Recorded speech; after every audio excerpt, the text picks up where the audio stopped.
Live? Hey there, it's Jordan. I am in Toledo, Ohio, where a Stellantis plant is on strike, day 4.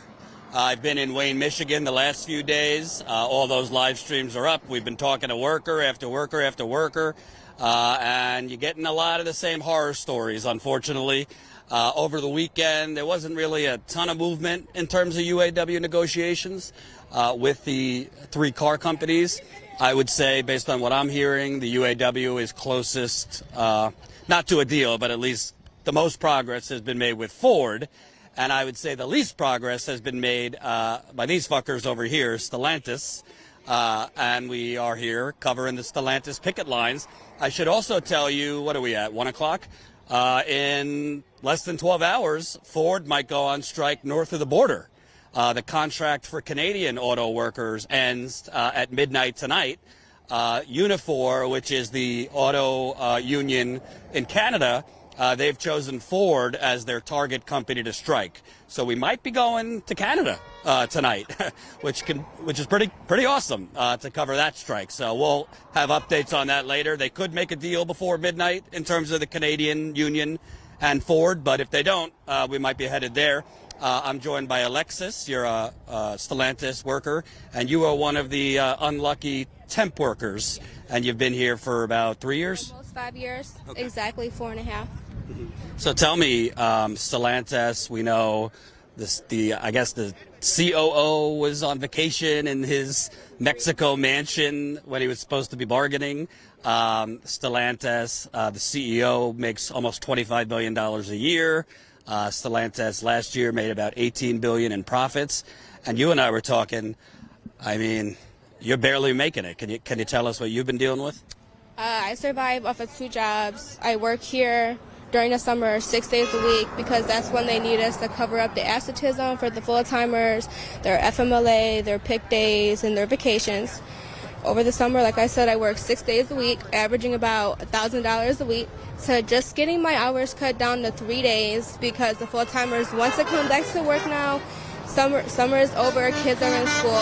So me as a SE worker, I get cut down to 3 days, which is Monday, Friday, Saturday, now averaging about $600 a week, and that's topped out pay as $19.28 an hour. So you can't go above $19.28. I cannot go above $19.28.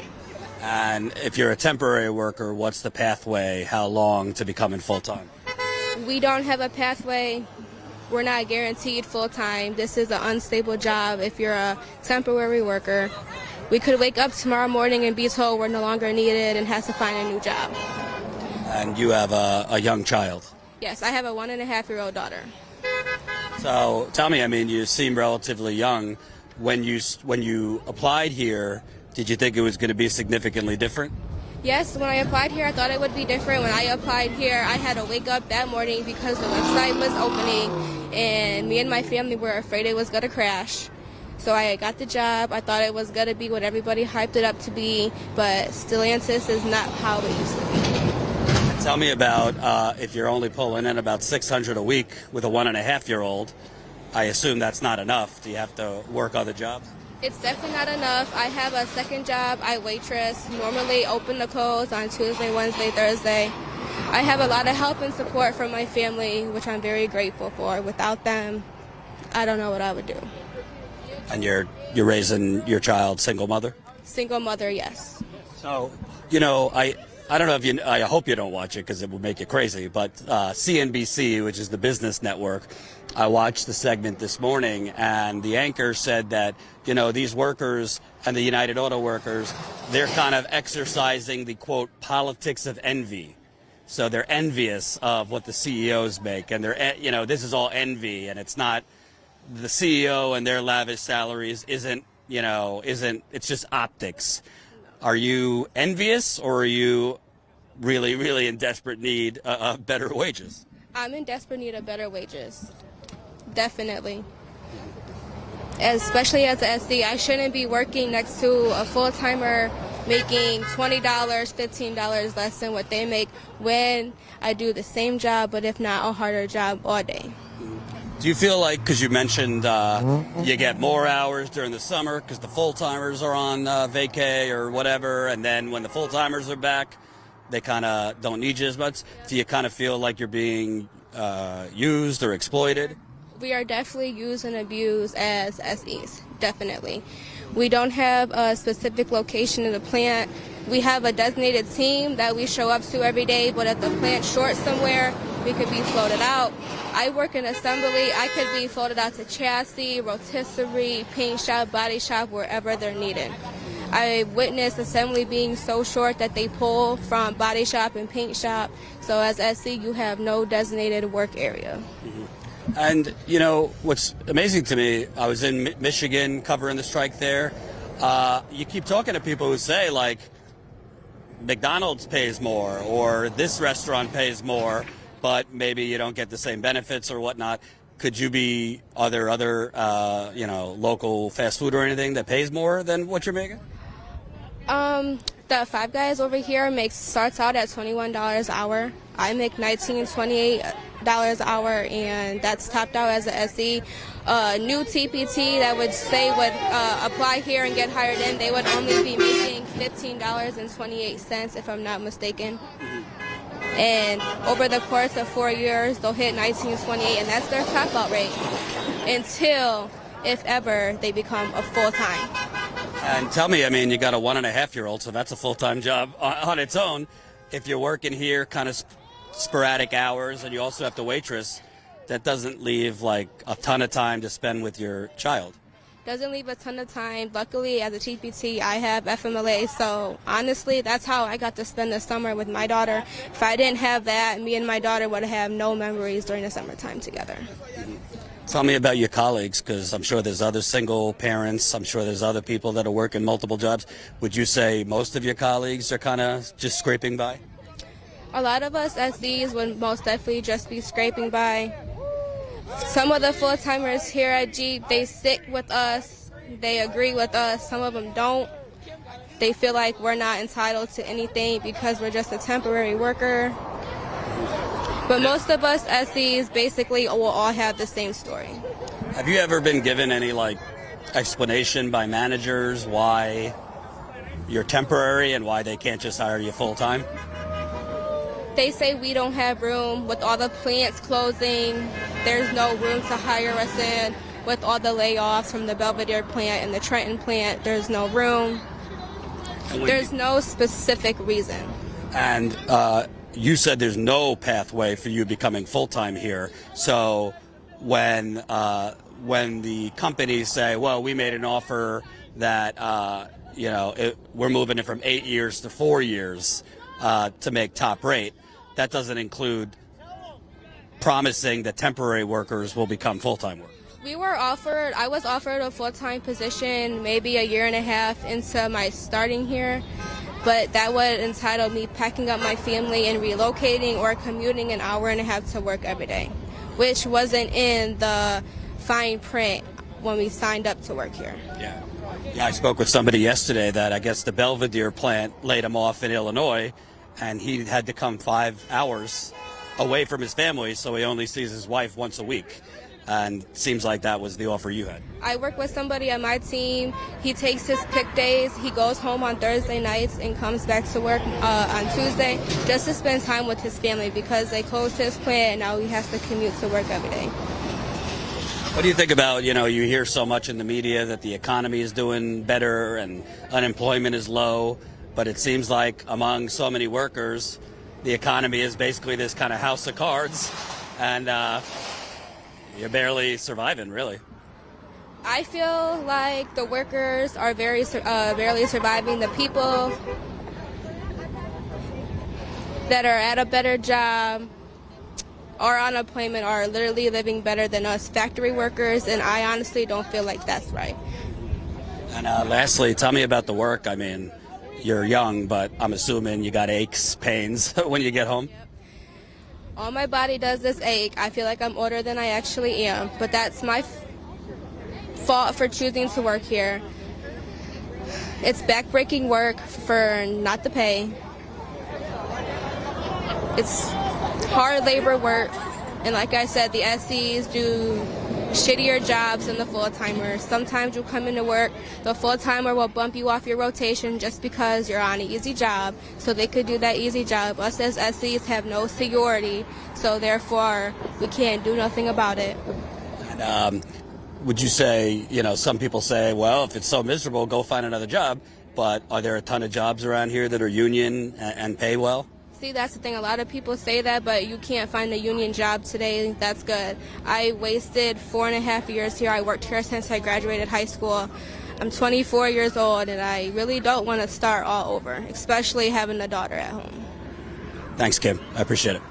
So that's another young. I've talked to a lot of single parents that are making $600 a week here with a 1.5 child. I mean, you need another job plus help if you're lucky enough from family, but not everybody gets help from family. Smash that like button, share this live stream if you can. Super chats are very appreciated, but most importantly, we've been getting about 15 to 20 new member signups every day. We are reliant on our members to fund this reporting. Like I said, the Canadian workers at Ford might be going on strike tonight at midnight. So we would like to go to Canada, but that's a whole other can of worms, because if we're going to go live in Canada, I don't know if you know, international roaming charges. So it would cost a lot more money for us to go live just through our equipment for extra data. So if you could sign up and become a member, statuscoup.com/join, become a member for $5 to $10 a month. Okay. Hey, Dave. How you doing, Jordan? Dave, nice to meet you. How long have you been working here at Stellantis? 10 years. 10 years. So you've been through it. And from what I've heard, Ford and the United Auto Workers seem to be not near a deal, but at least it's getting better. But Stellantis has been a little, shall I say, stubborn. Tell me about just working here. It seems from the temporary workers I'm talking to, two-tier system, it really seems like a tale of two workers. Yeah, absolutely. Everyone needs to be on the same page with equal pay. And that's what we're out here fighting for a fair contract, fair wage. It's our livelihood. And do you feel Stellantis has treated workers well? We know that a couple of weeks ago it came out that the COO was kind of hanging out with his martinis in his hammock in Mexico when he was supposed to be bargaining. Well, they're just not serious about it, and that's why we're out here. Yeah. We're serious about it. Mm-hmm. Again, this is our livelihood, so while he's sipping his drinks, we're out here trying to make things right. And if you came in 10 years ago, that was, I guess, right after the financial crash, so a lot of workers gave back about 7 to 10% of their wages, plus pensions, et cetera. So in that 40% that you're asking for, a lot of that's just getting back to where you were, correct? Yeah, it'd be nice to get back to where we were at before that recession hit. It's when I got hired in, my top out wage was nowhere near anything close to what the guys were making there. So things have come a little way, but they've still got a little distance to go. Mm-hmm.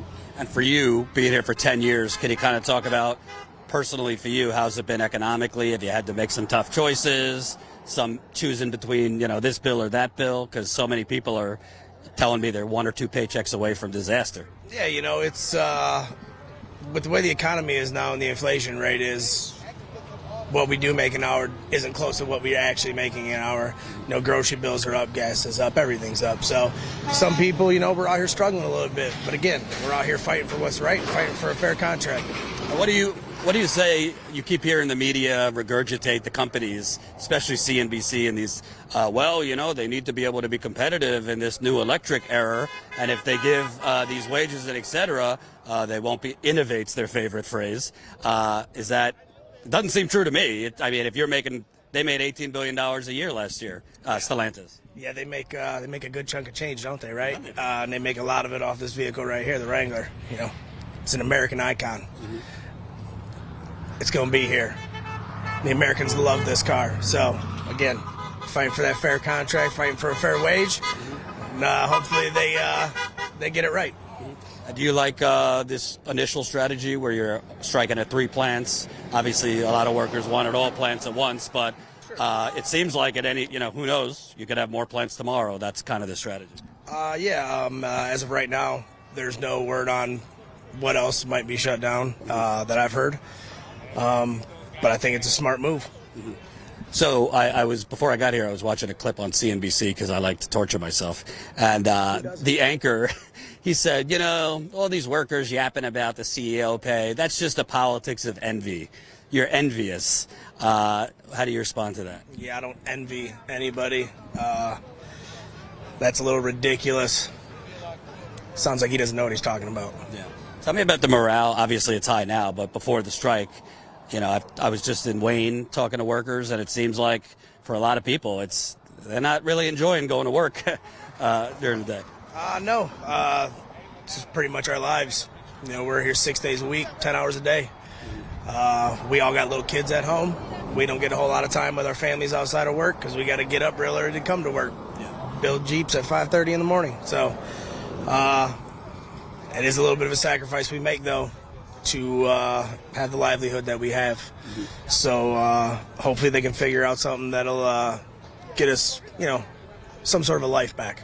What's your message to other workers watching? Because a lot of people want this to go bigger than just United Auto Workers. Because, you know, UPS just got a contract. Blue Cross workers are on strike right now. John Deere got a big contract. Stay strong. We're in it for the long haul. You think that this might go for a considerable amount of time? Hey, we're ready for whatever. What's your name again? Dave. Thank you, Dave. Yep. Appreciate it.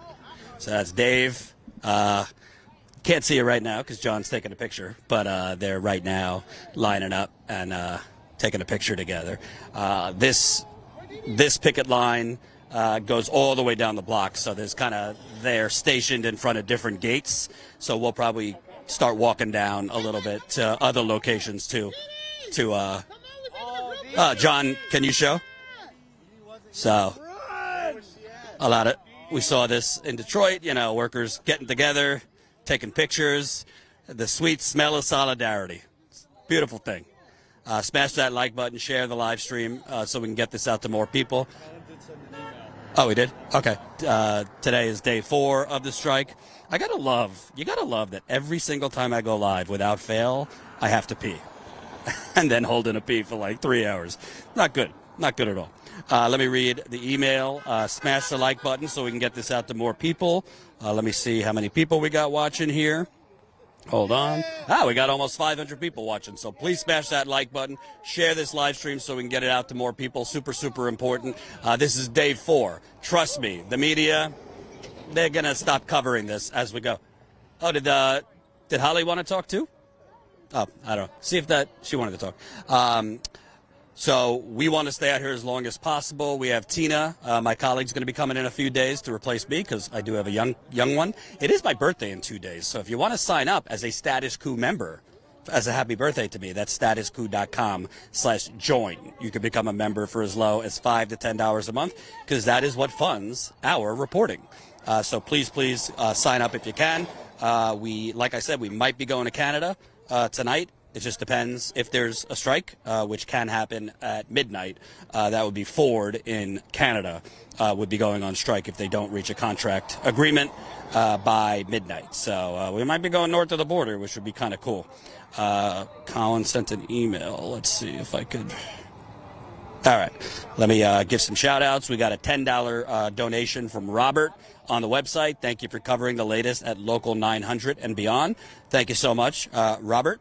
$5 from Brandy, Ford UAW Local 228 member, working out of our Sterling Axle plant in Sterling Heights, Michigan. I appreciate you so much. Thank you for giving the working class a platform to be heard. Appreciate that, Brandy. Thank you very much. $25 from Greg. Stay true to your beliefs. Stand strong. Absolutely.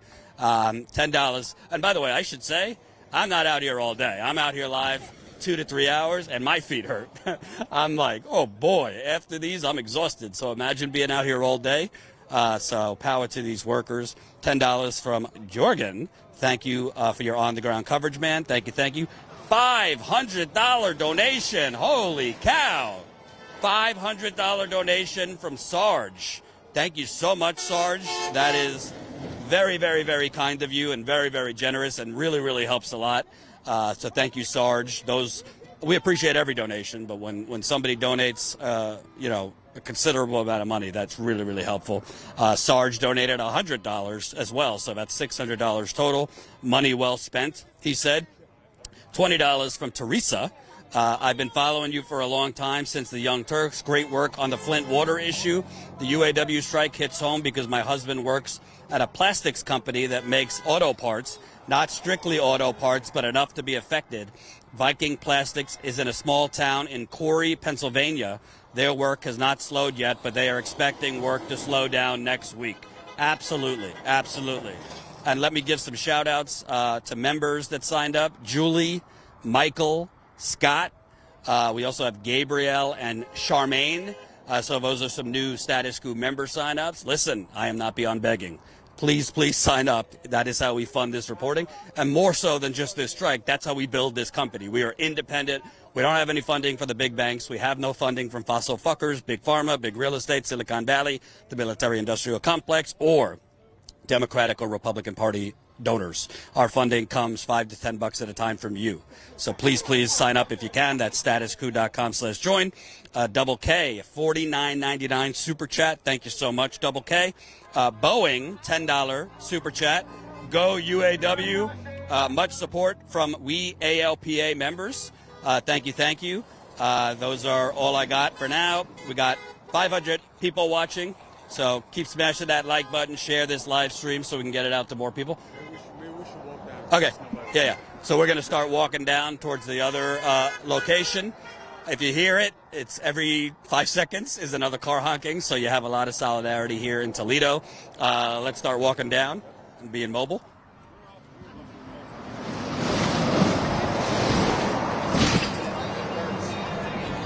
Thank you. So, as you can see, they got their burn barrel, which happens at strikes. I remember in 2021 in Iowa and Illinois, I covered the John Deere strikes, and the companies, not just being greedy, but we're talking evil, literally went to court to, get a judge to say they can't have burn barrels. And it was cold. I think I went, when was that, 2021? End of October. If you live in Iowa, it's pretty damn cold, sometimes snowing at the end of October. And the company sued to limit the amount of picketers that could picket and prevent them from having warmth. This is the kind of sociopathic behavior we're dealing with these companies, where they are literally, so not yet here, but it might happen, but at least in Iowa in 2021, they sued to stop the workers from having burn barrels to keep warm.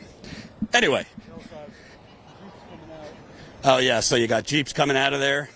And by the way, if you don't know, yes, it's only 3 plants, but the 3 plants that are on strike, it affects way more than just these plants, because there's other plants for Stellantis, for Ford, for General Motors, that they're basically at a standstill because those plants rely on parts from these plants that are on strike. So there's a lot of other plants that just can't operate because they're not getting the parts that they depend on from these plants, which hurts the company's bottom line. So it might, to you, sound like, oh, it's only 3 plants. It's a lot more than 3 plants who are being affected right now. So as you can see, there's another picket line.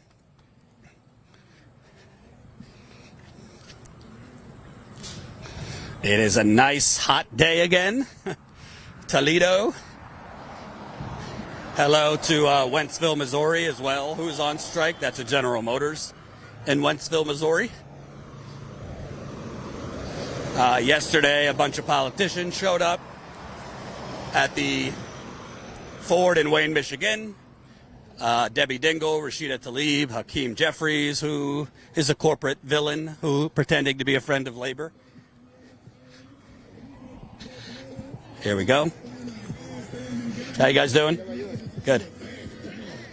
We're live if anybody wants to speak with us. Whew. How you doing? We're live if anybody wants to talk. We've been talking to workers in Michigan and now here. Status Coup. No? The strike. Come on over. What's your name? I'm Tim. Hey, Tim. How long have you been working for Stellantis? I have been at Stellantis 4 years and 3 months now. Okay, so you're kind of in this tier at the more towards the bottom of the tier? I'm what they call a supplemental employee. I keep hearing this term. It sounds like an insurance term. It's either, well, I got hired 4 years ago, so when I got first hired, it was temporary part-timer. And then they changed it 2 years ago to supplemental employee. And when they changed it in the contract, it kind of realized that they can do a lot more harm than good to us.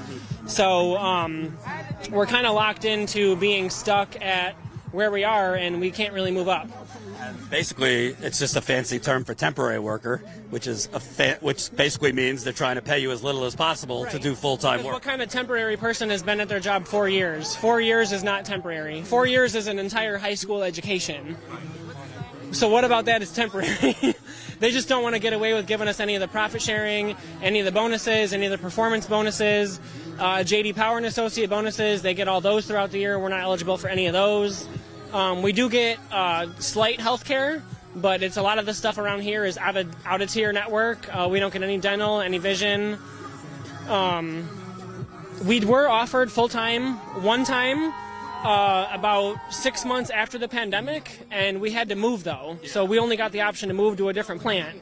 And at that time, a lot of us weren't actually looking to move because a lot of us had just started here and were kind of driving maybe our beaters from high school, so we didn't really have the opportunity to drive 75 miles just to work every single day. So a lot of the people that, wanted to stay in Toledo at Jeep, a lot of people are telling us, oh, well, you should have took full time.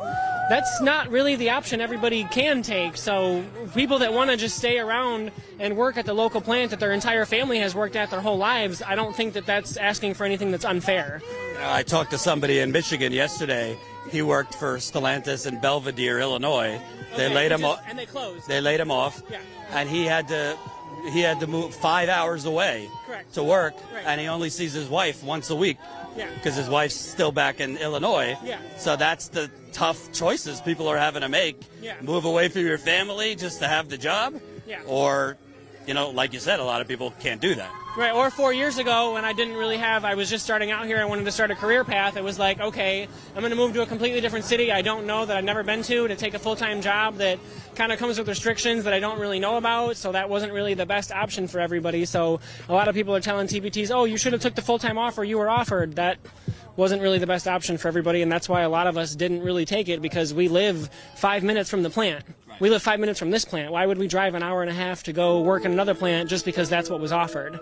And we're supposed to be forced to be happy about it. I don't think that's correct. And what's their rationale for just, if they can make you full-time 75 miles down the road, why can't they make you full-time here? There is no answer to that. And that's not necessarily the union. The union does what they can for us as TPTs. I'm not saying anything against my union. That's the company, essentially. Why can't we be hired in? Why are these plants closing? Why is everyone being forced to come to this plant and everyone's being told different things? It's just, the economy in there is just scary. So a lot of us have either gotten a second job or some of us started their own company, like me. This is one of the most successful. I mean, you're pumping out Wranglers, which is very popular. That's like one of the most recognizable off-road vehicles in the world. Even in, not to talk down, but even in third world countries, they have Jeeps because they go where other vehicles absolutely don't go. Because off the line, they come with capabilities that no other vehicle has the capability to do, which is go in all these different types of terrains. And, Toledo was a swamp, so that's why they're here. And, yeah, we're trying to keep it, but... You said you've had to create your own company. Can you talk about that? Yeah, so some of us, I know a lot of people have done DoorDash to supplement their income. A lot of people have taken jobs at the mall, at some of their favorite clothing stores. Some people work at hotels overnight because we work first shift, so it's kind of weird hours, 5 a.m. to 4 p.m. I actually started my own company. People are having to work 5 a.m. to 4 p.m. and then go work at a hotel at night. And then they go work at a hotel at night, work 9 to 5s after working 5 to 4s. Yeah. How do you do that and stay awake or stay up? No sleep, and we're just waiting for this place to hire us, because when I went in the interview 4 years ago, they said, "Oh yeah, you'll be in the door in a year and a half." Okay, so I waited a year and a half, and then a contract changed, and that didn't benefit us at all. So we were like, all right, well, wait, maybe another year. A $1 trillion company, you should believe that, okay, 6 more months, you'll be hired. Okay, no problem. Another year, you'll be hired. Okay, no problem. And then you do that 4 or 5 times. Now it's 4.5 years, and like I said, a whole kid could have went to high school then. You can go to college in that time, and we wasted our time here at a job that they said would benefit us in a way that hasn't really benefited us in that manner. So it's really just unfair. Tell me about locally in Toledo, because some jerk-offs will say, then just find another job. But are there a lot of union jobs around here that pay well? There are not a lot of union jobs around here that pay well. You could become a union boilermaker, an electrician. You know, those are all jobs that anyone could go do. Those are skilled labor positions. We have skilled labor positions in here. But like I said, it comes down to what they're allowed to do in that interview room. Why, when I took that interview and I applied for this job, was I promised this much stuff within a year and a half, 2 years tops, and now we are twice that. And we're still unable to get anything done. So it was time to strike. My full-time friends are sick of it, getting treated like crap, getting paid essentially half of what my friends right next to me are getting paid. So it was time to strike. And I just want to make sure the audience kind of put this picture in your mind. Not you, but you were describing other workers. Oh, yeah. You're working 5 a.m. to 4 p.m. here, breaking your back. Then you're going to a hotel to work your second job. Yeah, I know people that took cleaning jobs at hotels, or they work at Wendy's overnight, or Taco Bell because they're 24/7 again, and just doing whatever they can. Single moms taking second jobs, Instacart, DoorDash, whatever they can do. Meanwhile, I think it was the chief operating officer, the COO.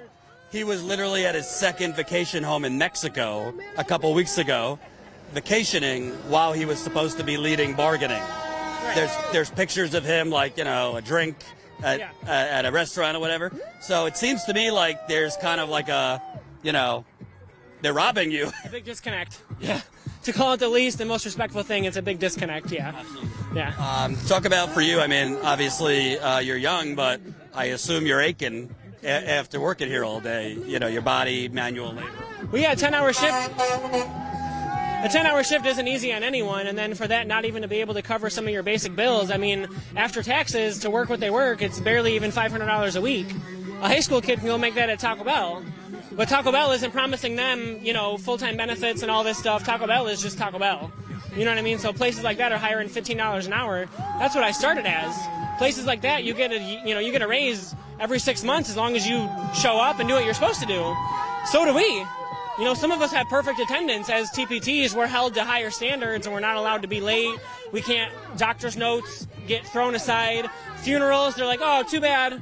But full-timers right next to us, it's like they have a doctor's note. Cool. You got something to do? Cool. Go right ahead. It's like there's such a separation of people, even though we're doing the same job. It's just, it was time for this to happen. And also, if you're temporary, I don't know if you have kids, but it's kind of hard if you don't have a predictable schedule. Right, because some of us are 6-day TPTs, as they call it, where you have to work Monday through Saturday, and then if they decide to post Sunday, you have to work Sunday. And then some of us only work Monday, Friday, and Saturday. Like me, about 7 months ago, I decided I'm only going to work 3 days a week, and I started my own business because I need stability.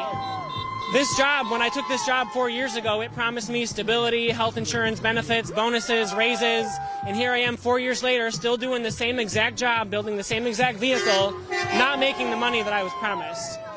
Do you feel like, in a way, they're stealing your labor? In a way, depending on how you do that math problem, you can look at that from a lot of different ways, but realistically, they're getting away with a lot of stuff they should not be getting away with. Yeah. Tell me about before the strike. How was morale in the plant? Were workers, excited to be there, or people were really not happy?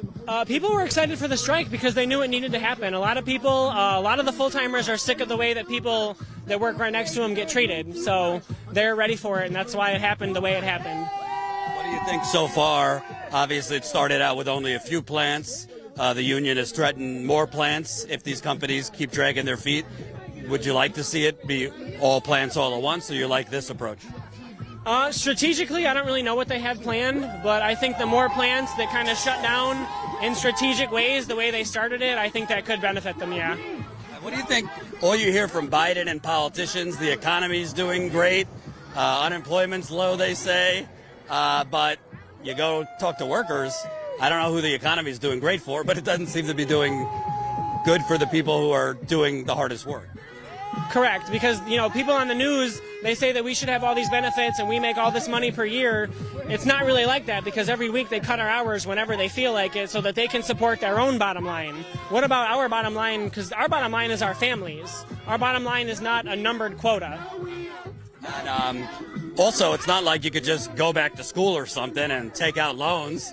There's not a lot of alternatives. If fast food pays more but it doesn't give the benefits, going back to school, you're going to, saddle yourself with debt. Correct. So you're kind of stuck in a way. And some of us, like I said, we do already work 2 jobs. So if we're going to take that choice and go back to school or do whatever we want to do, we then have to realize, okay, are we going to quit that second job to make money to go back to school, and we're going to have to suffer for that much longer because we've already put 4 years into this, or are we going to quit this job and go full-time into that and just pursue something different altogether? Do you have friends in other similar industries or, kind of union work that are dealing with similar problems as far as unpredictable schedules, broken promises for managers? Yeah, it's on all the big 3. That's why they shut one of each plant down to start with, because we're tired of it. So it was a very strategic shutdown, and I'm glad they did it the way they did it. And last question, what do you think this will do in terms of other industries? Because you saw UPS got a contract recently. Blue Cross Blue Shield workers are on strike. You got Amazon workers, Starbucks workers.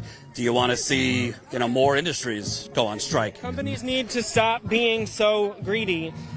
The way that inflation is, these companies are making trillions of dollars a year, and each normal person barely makes $40,000 a year.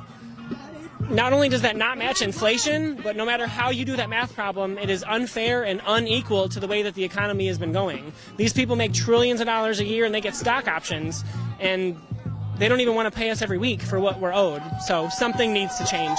What's your name again? Timothy. Thanks, Tim. Appreciate it. Appreciate it. Thank you. Absolutely. So there you go. Something needs to change. Something needs to change. They're chanting. You got the burn barrels out.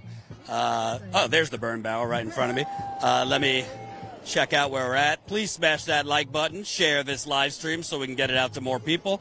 If you came late to this, they might be striking in Canada in 10 hours. Hey, come on over. How you doing? What's your name? Erica Mitchell. Hey, Erica. I'm Jordan. Nice to meet you. Like your glasses. Thank you. How long you been with Stellantis? Since May of 2014. So you're going on like 10 years almost. Yeah. Tell me about what was the most important issue for you that you wanted to go. Sorry. It's okay. Fairness across the board. I once was in their position. When I started off, I was what they consider a TPT. I was only allowed to work 3 days. It was a struggle. I had one kid at the time, a single mom, and they wanted us to, do backbreaking work like everybody else, but we don't get all the benefits. So I know exactly how they feel, because now it's even worse. They're forcing them to work 7 days a week.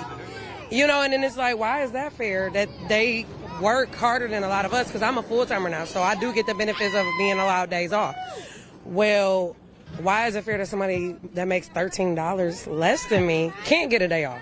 Why is that fair? So you talk about, I know it was a while ago, but if you had like a 1-year-old and you work in this job and you were making much less, must have been tough back then. Well, at the time when right before I went full time, my son, he was 4, so he was about to enter kindergarten, and it was just like a lot. I was thinking about. I'm like, okay, how am I going to pay for daycare? Who's going to get him to school? Because at this time, I was also driving from Detroit. I'm originally from Detroit. So I was driving back and forth all those miles for 4 years. I eventually moved out here, yes. So that's like an hour drive. Yes, give or take. Because sometimes it was an hour and a half, depending on construction or whatever. And that's a lot coming and going and still trying to raise a kid. Because it's like, I'm coming to work because I need the money, but then now I'm missing time with my baby. So it's like, how can you really compensate for that? So I think that's another reason why I want it to be fair, because I do know how hard it is for these people who are making a lot less than me. Because now I have 2 kids, but I'm making it do, But what about those who have 2 kids and making $13 less than me? Like, that's crazy to me, And I get there are people who think we don't deserve this, but I feel like I was always taught that there's always better. No matter what situation you're in, you can always do better. You can find better or whatever. So we want to make the best of what we have. For my kids also, I want them to be able to come into a future where there's jobs that are being paid equally for the work. Because why is it fair that some people are making barely anything, and they're breaking their bodies down just like me. Yeah, I don't think a lot of people realize. I talked to a custodian the other day. She's the one cleaning person for a Ford factory of 300 people. She's making $15 an hour. Yeah. $15 an hour. I mean, that's just abuse. Yeah. I mean, I don't know how else agree. you say it.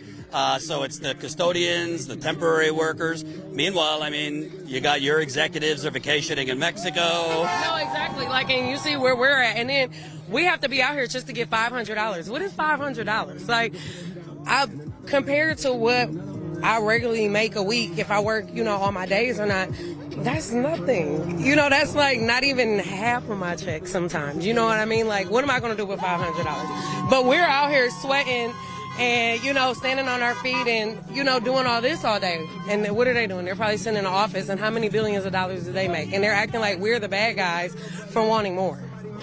It's kind of sickening. Some temporary workers I talk to, they're not making much more than the $500 you're getting. So if you don't know, the UAW workers on strike get $500 a week from the strike fund of UAW, and a lot of the temporary workers barely are making a little more than that. So that's horrible. It is. And then they expect for people to be able to afford daycare, gas to get to and from, because there are still people who drive from Detroit, because they just recently transplanted a plant to our plant from Trenton.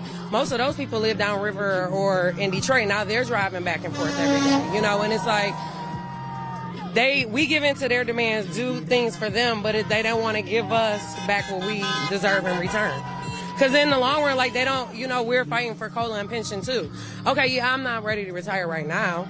I'm obviously not old enough, but when I get to that point, I already want those benefits to be in place. So I don't want to get to that point and have to fight for it then. So the people now who want to retire, they can't afford to because they don't have COLA and pension to look back on, And a lot of people in this country, 65, 70, working as cashiers. Right. Because they're not making enough. Exactly. So why is that fair? So it's if somebody is already in this position that works here, fight for your right to get, what you deserve.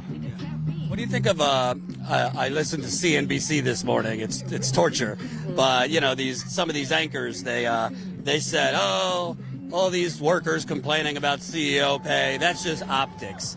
They're exercising, the quote was, the politics of envy. Okay. You're just, quote, envious of your CEOs and the money that they're making. What's your response to that? I wouldn't say it's envy. I mean, I don't want to be a CEO. Maybe if I wanted to be a CEO, I would see that as envy, but I'm fine doing my job where I'm at now. I just want to be compensated for it because I'm the one actually doing the hard work. I'm the one who's in there sweating, cutting myself. I got all these random little marks and cuts just from, doing regular jobs that are supposed to be safe. And they're sitting in an air-conditioned office in a nice... I'm not envious of that because I don't want to do that, But I feel to make it fair, we should get a little more if we're doing... Because what we're doing is making it so they can make that money. Because without us, what job would they have? If we weren't here building Jeeps, they wouldn't make that money. So why would I be envious of them? I just want them to make it fair for us. It's not a jealousy. And what do you think? You keep hearing from politicians, the media, the economy is doing great. They cite the unemployment number being low. But a lot of those jobs, part of that unemployment number are these jobs. Yes. Which are basically,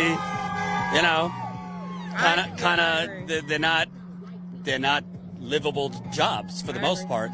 So is the economy doing great if those are the jobs they're factoring in? No, because you have people who are building a product they can't even afford if they wanted to. You got to think these temporary workers, they're making 19 and some change, and they're working 7 days a week sometimes because they're being forced. They still can't afford one of these. That's not any money because you got to think it's being taxed. They got to pay for daycare because you got to imagine they probably have to pay more because who's watching kids on Sundays? You know what I'm saying? Unless you just have family, but a daycare center is charging extra for that. So now you're forcing me to come in. I'm not making anything, and I can't even afford the car that I'm building. So it's kind of like a slap in the face. Tell me about, obviously, right now people are excited, but before the strike, what was morale like in the plant? Because I feel like a lot of the workers I've talked to, they wake up and I'm not excited to go to work. I I would say coming up to contract time, the morale has dropped a lot because you got to think people are like, okay, what are we about to do? Are we about to strike? Management is tight in there on us because it's like they probably know something that we don't know anyway. So then they're on us about enforcing rules. Now that has the workers worried because they're like, if I make one wrong move, am I out of here? You know what I'm saying? So it's kind of like a lot of people were nervous. And then you have people like me where I can make the best out of any situation. Everybody isn't built like that, though. You know what I mean? Because that's why I'm the strike captain now. Because you see what I got my people out here. Some of them might be scared. I don't know everybody's emotions, but I know my people, and I want them to understand that we're out here together. We're going to make the best of it. No, these are not the best conditions, but it is what it is. Like yesterday, I felt so bad. It rained. So these people are out here, holding up there, expecting them to hold up signs in the rain. That's tough. And nobody wants to do it for $500. I'll tell you what, though. In Michigan, everybody feels differently because some workers were just excited to go on strike so they can get a break from this manual labor. See, and I agree with that to a certain extent. Like, I feel like we talked about this last night, me and a couple of friends, and we said we wanted to prove a point, and we are enjoying the time off, but we don't want this to prolong. You know what I'm saying? Like, if we can do this for a week, good. We proved our point, and we got what we needed to get done. But if this goes on for a month or so, how are we going to keep the morale up? You know what I'm saying? And that's the tough part. Like, I'm enjoying this break a little bit because I was able to take my son to school this morning. I usually am not able to do that on a Monday. So that's good for that. But at the end of the day, a week from now, do I want to be out here? No. I want to get back to my everyday life. I don't want to make this, my daily, every Monday activity. I got to be out here, for a long period of time. And for you, obviously, you're better off than a temporary worker. You've been here for 10 years. But there's also got to be some uncertainty for you because they've closed down so many plants. Yes. So like, there's rumors circulating that they might say, oh, forget you people. You want to build my Jeeps? We'll take it to Mexico. And that's the scary thing. Like, that's the other thing that I think people are nervous about because they realize that they can do that. Like, you got to think, if the CEO has $1 billion, she can go buy a building right now, and then get the calling on the phone and having people go out there and get the building stuff, So it's an uncertain situation, and that's why we're just trying to make the best of it. And do you feel, other industries right now are watching this? A lot of times, United Auto Workers, the contract you get kind of sets the bar for other industries. Right. And obviously, Sean Fain, the president of the union, has said this is bigger than the auto industry.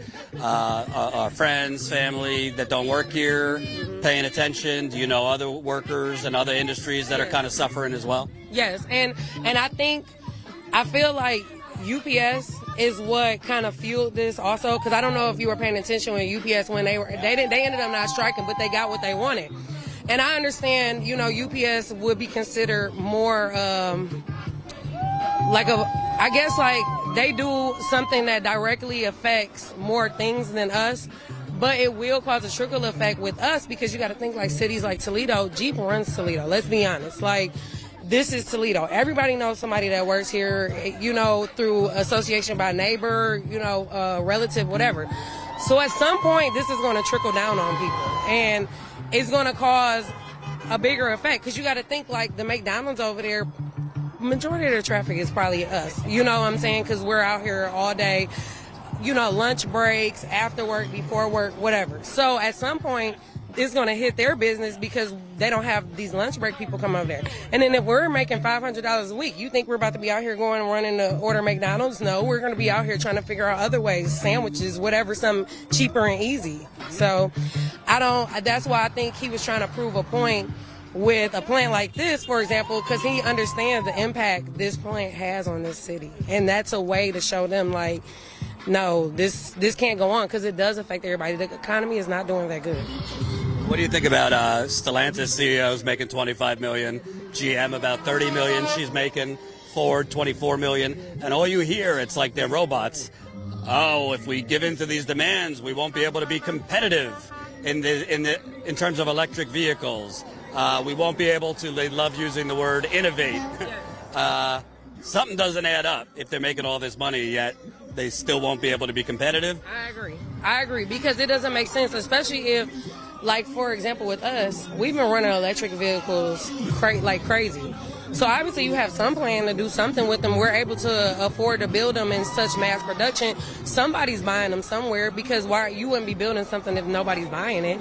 So obviously you have something in place that if this fails, you have another route. We don't, though, as the workers, and that's the thing that I feel like when they say about the envious thing. The only thing I would say I envy is they have a more certainty about their jobs than we do, and it's like, okay, we're doing all the hard work, and now we have to worry about if they are going to actually, do anything to help us out rather than, just pick up our jobs and give them to somebody else. Well, I hope that doesn't happen, but you got 2 kids. What happens if the plant closes down? What would someone like you do?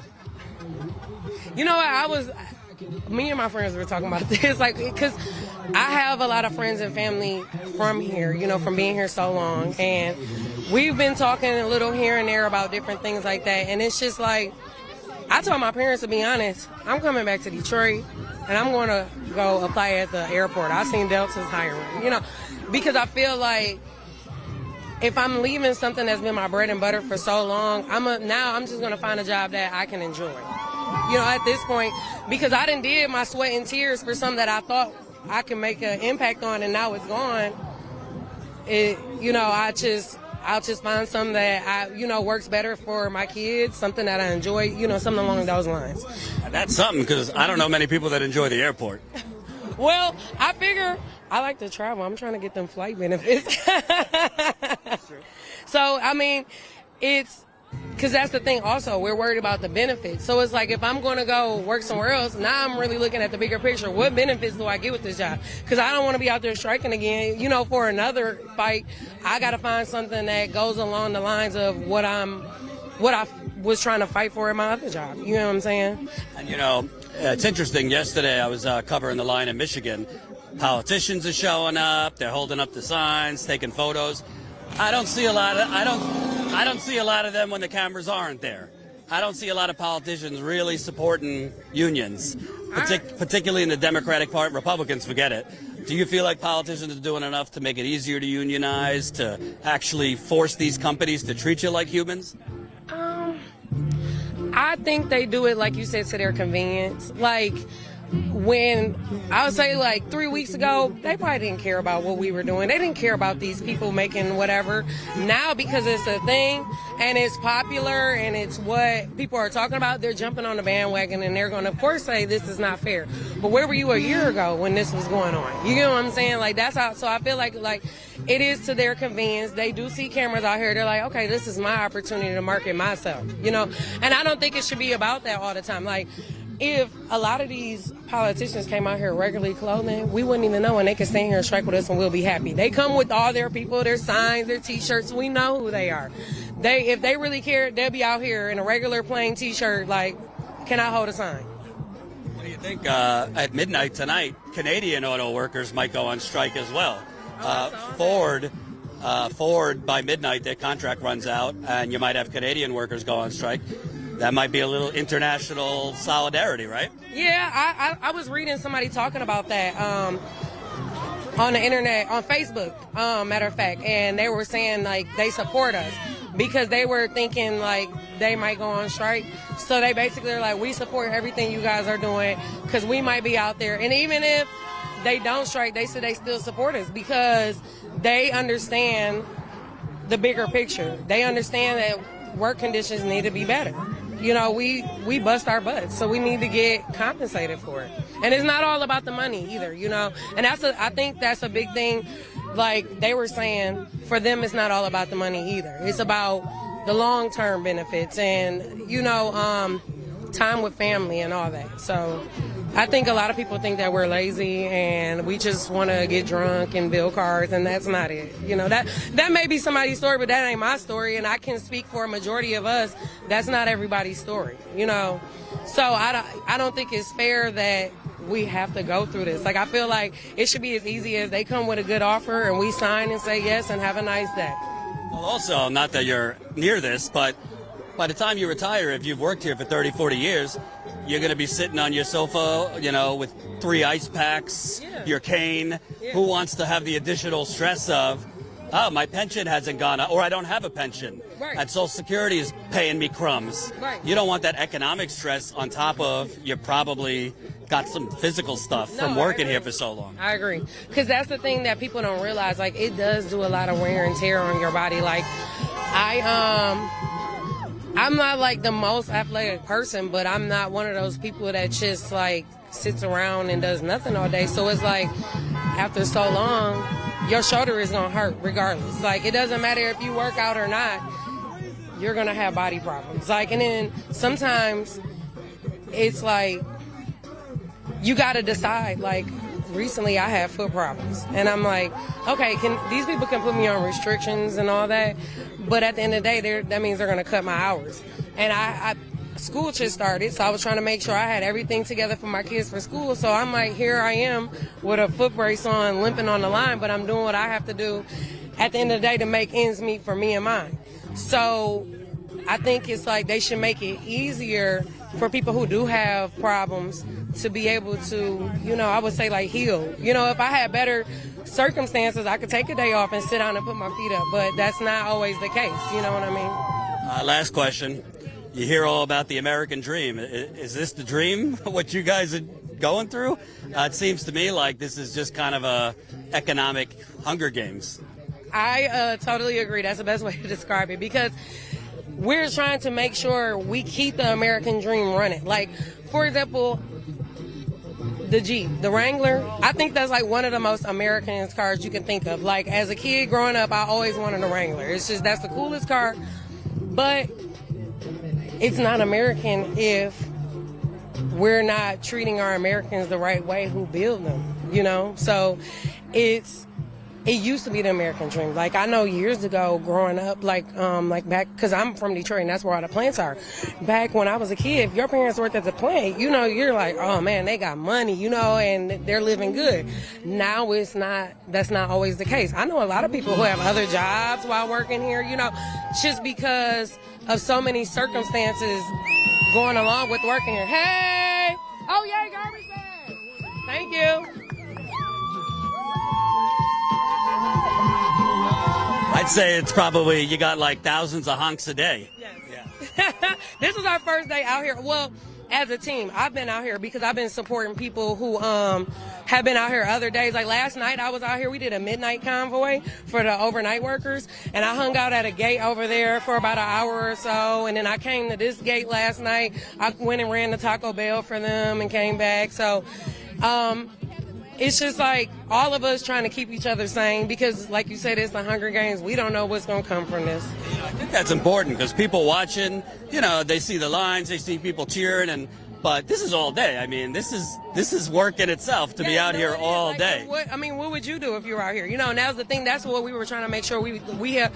I've always been telling people since the first day, don't think I'm celebrating. I don't want to be out here, but somebody has to be the one that says, okay, if we're going to be out here, we're going to make the best of it. And I feel like that's how I was raised anyways. Like, you're going to make the best out of any situation. So here we are. That's why they got me leading these people. Because they're like, Erica, you're the one who's going to keep these people together. You're going to make sure, everybody's okay. And I told these people, if you have problems with anything, reach out to me because I know people who have resources that will help us out. If they need anything, call me. I'm your girl. So... Do you like the current approach? The union started with these 3 plants threatening, we can go on strike at other plants because a lot of people wanted it to be, every plant all at once. I think that was a good strategy just because it kind of like made them, I feel like, say, okay, maybe we do need to get on the ball and come with some better negotiations. I've heard that they've been at the table these past couple of days. Supposedly today we're supposed to hear something. I've been watching the news outlets. I haven't seen anybody reporting anything yet. But I feel like that kind of put them in a bind, like, okay, if we don't come with something good, who they gonna close next? And it's like, for them, yeah, you're sitting in your office now, you probably are sweating because now we're cutting into your salary, So being shut down here affects other plants because there's other plants that depend on your plant for the suppliers like crazy. The fleet also, and it's just like there's a lot of businesses that are being affected also because we have a lot of people who, daycare centers. You know what I'm saying? Now they're being affected. They're money makers. They're people who that would bring the kids early in the morning or whatever. Now they're being cut. Because like my daycare lady, she has quite a few Jeep workers, and she told me, well, I don't got to wake up early in the morning for a couple weeks. That's the good side to it. But at the end of the day, it's probably going to hurt her pockets in a couple weeks because we don't need a daycare anymore. Well, not everybody. Some people still have to take their kids to daycare depending on what shift. But me, I'm okay because my kids are in school and I've got somebody picking them up from school. So they'll be out here with me later. You don't even need to go to the club. You could just come to the corner here. No, I told them, I said, gate 2, we're having a good time. I've been telling people to come visit us because, see, yeah, you got people out here dancing. I'll tell you, it's like they are certainly making the most of it out here in Toledo.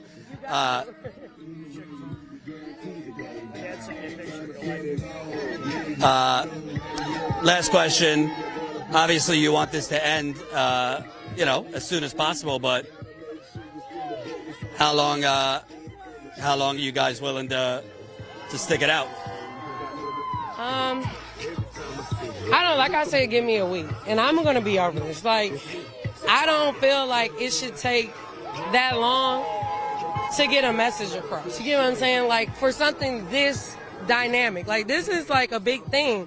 So I think it's crazy that it's taking this long. Like, you know what I mean? And that to me also should show America what is going on here. Because why is it taking you so long to come up with something good for us? So I don't know. This is going to be a tough fight. I'm going to try my best because I told people, I said, yeah, you see people like this. Okay, in 2 weeks will we have the same energy? We are, because I told them this is a fight at the end of the day. So we're going to show them, like, you cannot break us down. We're out here, we're fighting for what we feel is right. And I think it's also important to point out, you've been here for 10 years. The union 10 years ago was not this aggressive. A lot of times they kind of surrendered. There's been a lot of corruption. Let's call it what it is. So this new approach is definitely more aggressive. Yes, I agree. And because this is my third contract. My first contract, they told us we were going to strike. And, it was my first contract. I was nervous. I didn't know what was going to happen. I'm like, what do you mean we're going to strike? How does this happen? And then it was kind of like with the next contract, well, they ended up coming to, an agreement right before midnight. So we didn't strike. The next contract, it was a lot less aggressive, I felt like, because they basically were like, okay, we came to an agreement. We're just going to work under, an expired contract type situation. We still worked. This time, they were like, no, we're going to show you that we really are going to fight for what we want. It was, because I feel like, like you said, it wasn't as aggressive. So it's like this time, are they going to say, oh, wow, we really fucked up? Oh, I didn't mean to cuss. I'm like, wait, I didn't mean to cuss. Status Coup. You can say whatever you want. Okay. Yeah, but, they fucked up. We really, she has on a hoodie that says fucked around and found out. That's what they did, okay? They played with us. Because we always say we're like a snake. We will strike and provoke. And we actually were provoked this time, man. Erica, right? Yes. What's your last name? Mitchell. Thank you, Erica. I appreciate it. So they're dancing in line right now. John's over there with his camera. We're getting a lot of photos, too, that we're going to show you later. So super, a lot of energy out here. Yeah, we'll show you. I'll stop talking, and you could just take a look. This is solidarity in Toledo. Smash that like button. Share this live stream so we can get this out to more people. This is what it's about, baby, being on the ground.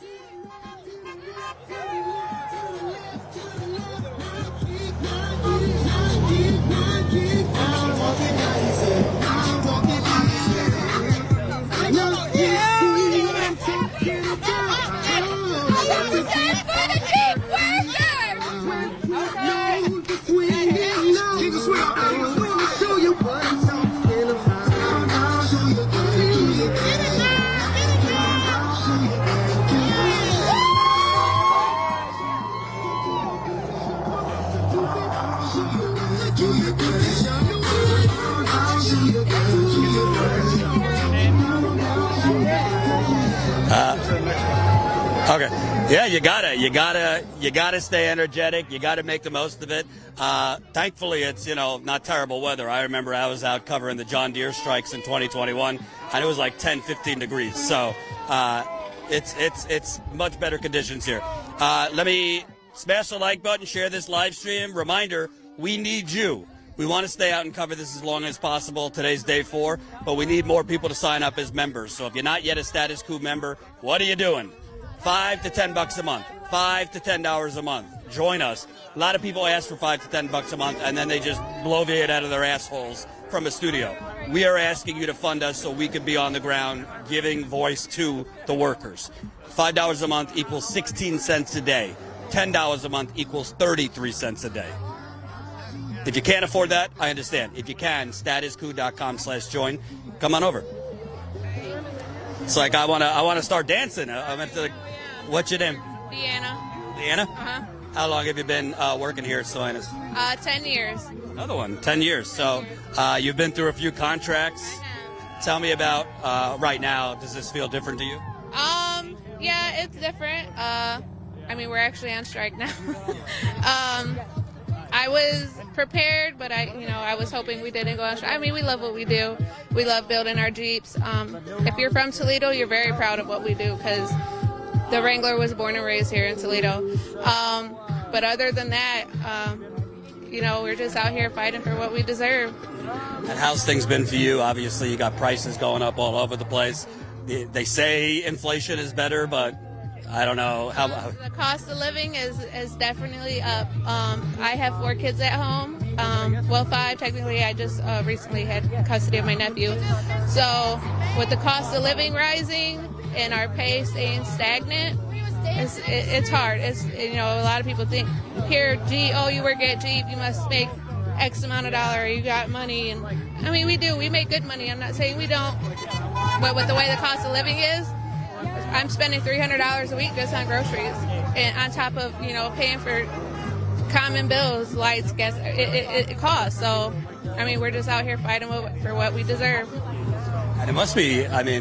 You're working 9 hours, 10 hours a day, and then 4 kids. Now you have your nephew. Doesn't give you a ton of time for your kids. And 10 years.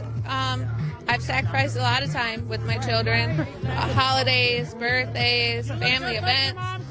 We work 10-hour days, 6 days a week. Thankfully, we do have our temps that came in and helped with the full-timers having some time off. We're losing them like crazy because of, they're not getting hired in. The first person I spoke to down there, she's a temp. She said she was working like crazy over the summer because full-timers were on vacation. But then when full-timers come back, they just kind of toss them aside. Their hours get cut. 1 week you got to come in 6 days. The next week we don't need you at all. We'll call you. We'll let you know when you can come in. And the temps that do give this place loyalty, I commend them because they are. They never know. They're up in the air with their hours. Personally, I couldn't do that. I have to, make a way for my children. So if I'm 1 week you need me 60 hours and the next week you don't need me at all, I can't. That's something I can't do. So I commend them for, sticking out as long as they have, 4 years, 5 years, and they don't know when they're getting hired in. I see a lot of the people, in Detroit when I was there, in Wayne when I was there yesterday, a lot of the workers are really striking for the younger generation. Not that they don't want better for themselves, but can you talk about that? You like that solidarity for sure. Going on strike? Everybody that's been here, that's been full-time, I was fortunate enough to come in full-time. And, everybody that's been here, we want to see them, get full-time. We want to see them get the benefits that we receive. It's only fair. They're working the same hours we do. They're doing the same jobs we do, but they're not getting the same benefits. So we stand behind them 100%. They deserve to be full-time. And for you, you've been here 10 years. Is there kind of like a cap really to what you can make as far as wages? Yeah, when you're topped out, you're topped out. There's nothing more. So that's another thing. Like that top pay, it's not where we're at with the cost of living now. It's below. So that's why we're out here. We're doing it for everybody, not just us. Some people are, they want this more than that, but at the end of the day, we all want a fair contract that helps everybody. What did you think a couple weeks ago? I don't know if you heard that the COO of the company, he's supposed to be, I guess, leading bargaining, but he was on vacation at his second mansion in Mexico. Yeah, it's crazy. We work and work and work, and we're trying, and then you hear about, well, they make this amount of money. And I'm sure they don't want to take a pay cut, but if you did, how many people would that help?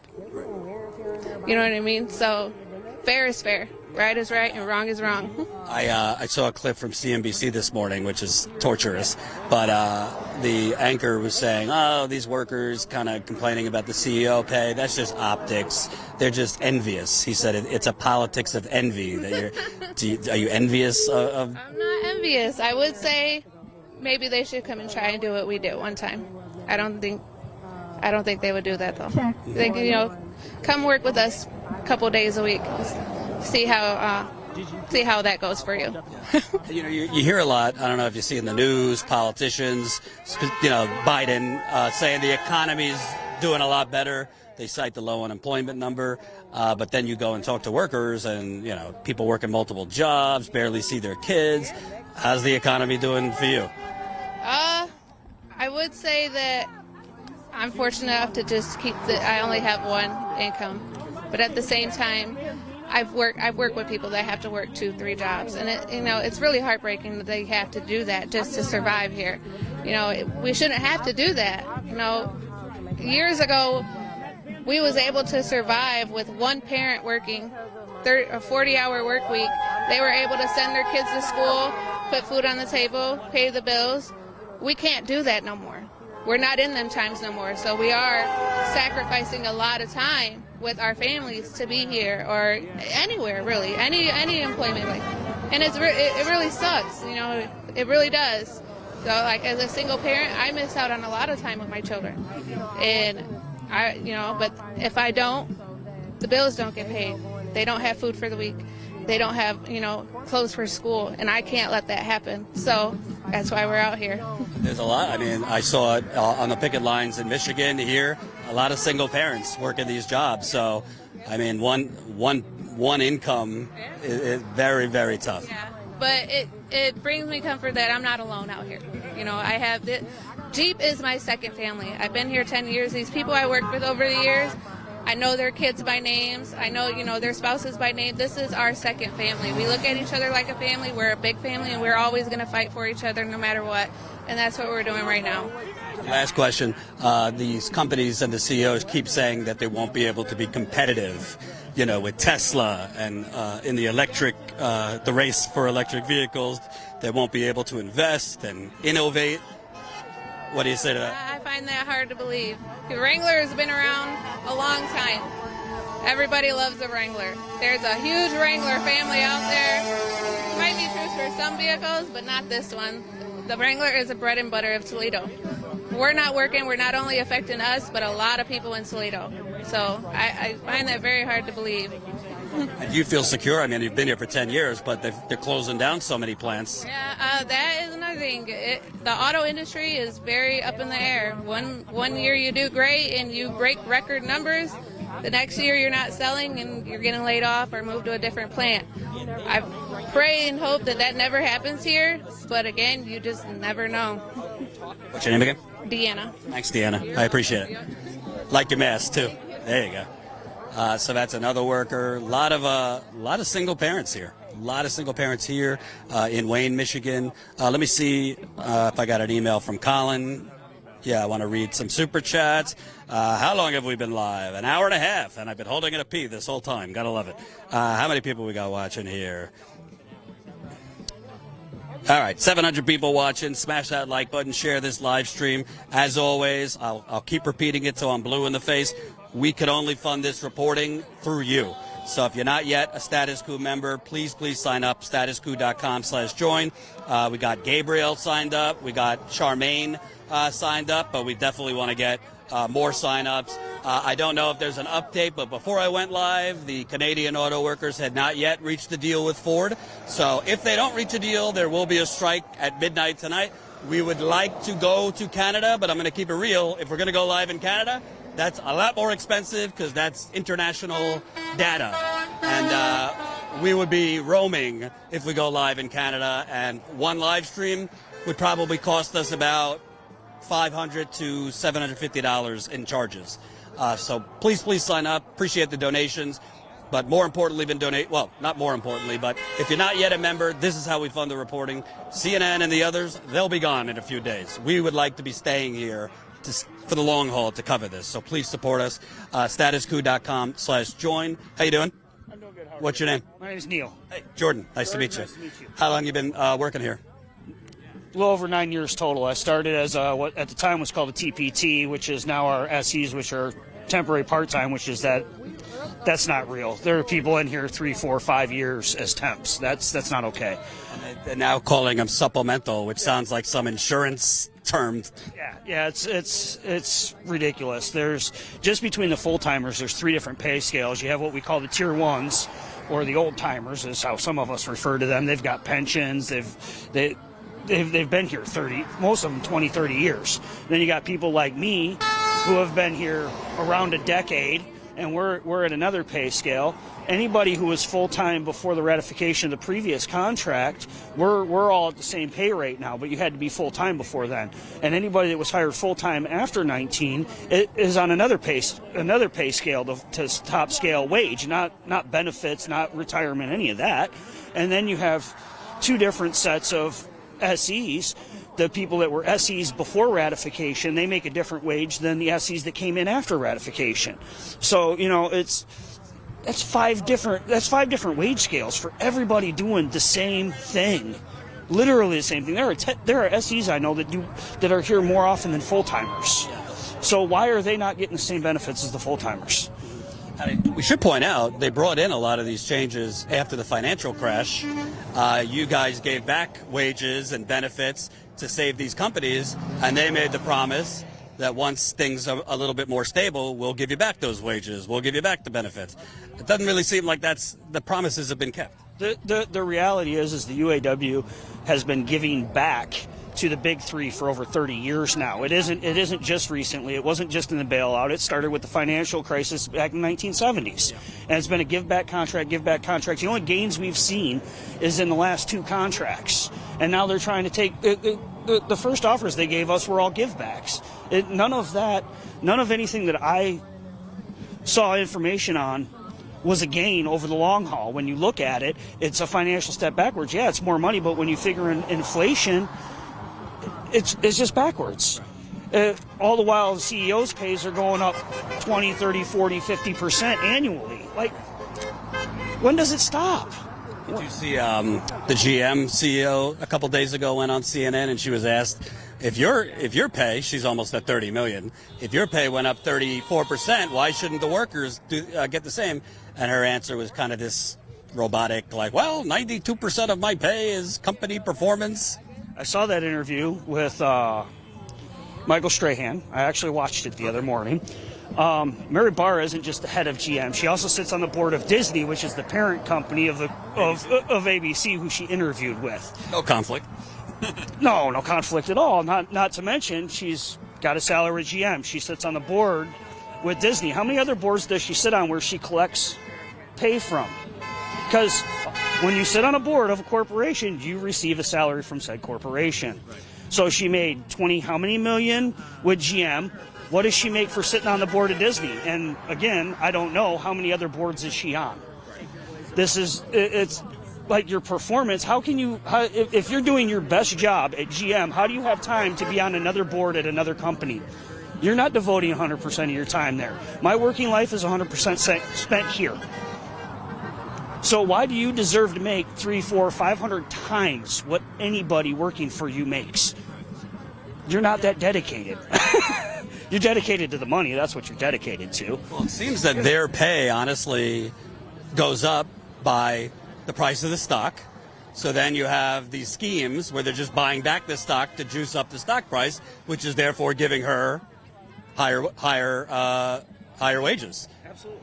So, and then it seems like they're paid to figure out this complicated equation where they could just pay as little as possible. That's considered a good job for these CEOs. Well, these CEOs, if you ask me, it's nothing more than a Ponzi scheme or a pyramid scheme where they end up reaping all the benefit and then they blame the workers for the excessive cost. Like, we don't even account for 10% of these vehicles. Our total wages, when everything shakes out, our wages aren't even 10% of the cost of the vehicle, period. And they're threatening to ship all of our jobs overseas. GM's already done that for the most part. Out of what is the traditional big three in the United States, the number of GM vehicles made in Mexico, China, South America, you wouldn't believe it. A lot of the Buicks coming into the country are made in China. Well, a big reason, people remember Flint, Michigan used to be a suburban heaven, birthplace of the middle class. And GM started leaving, and now it's, economically dying. There's nothing there. And the parent company of Jeep, who I work for, Stellantis, they just closed a factory in Belvidere, Illinois that built the Cherokee, which originally started here in Toledo. And now it's gone. Those jobs are gone. I actually spoke with somebody who worked at that factory. He started there in 2017. They laid him off. Took him 18 months to find another job, but he had to move 5 hours away from his family. So now he's working Stellantis in Michigan. He sees his wife once a week. So that's the strong economy you hear about.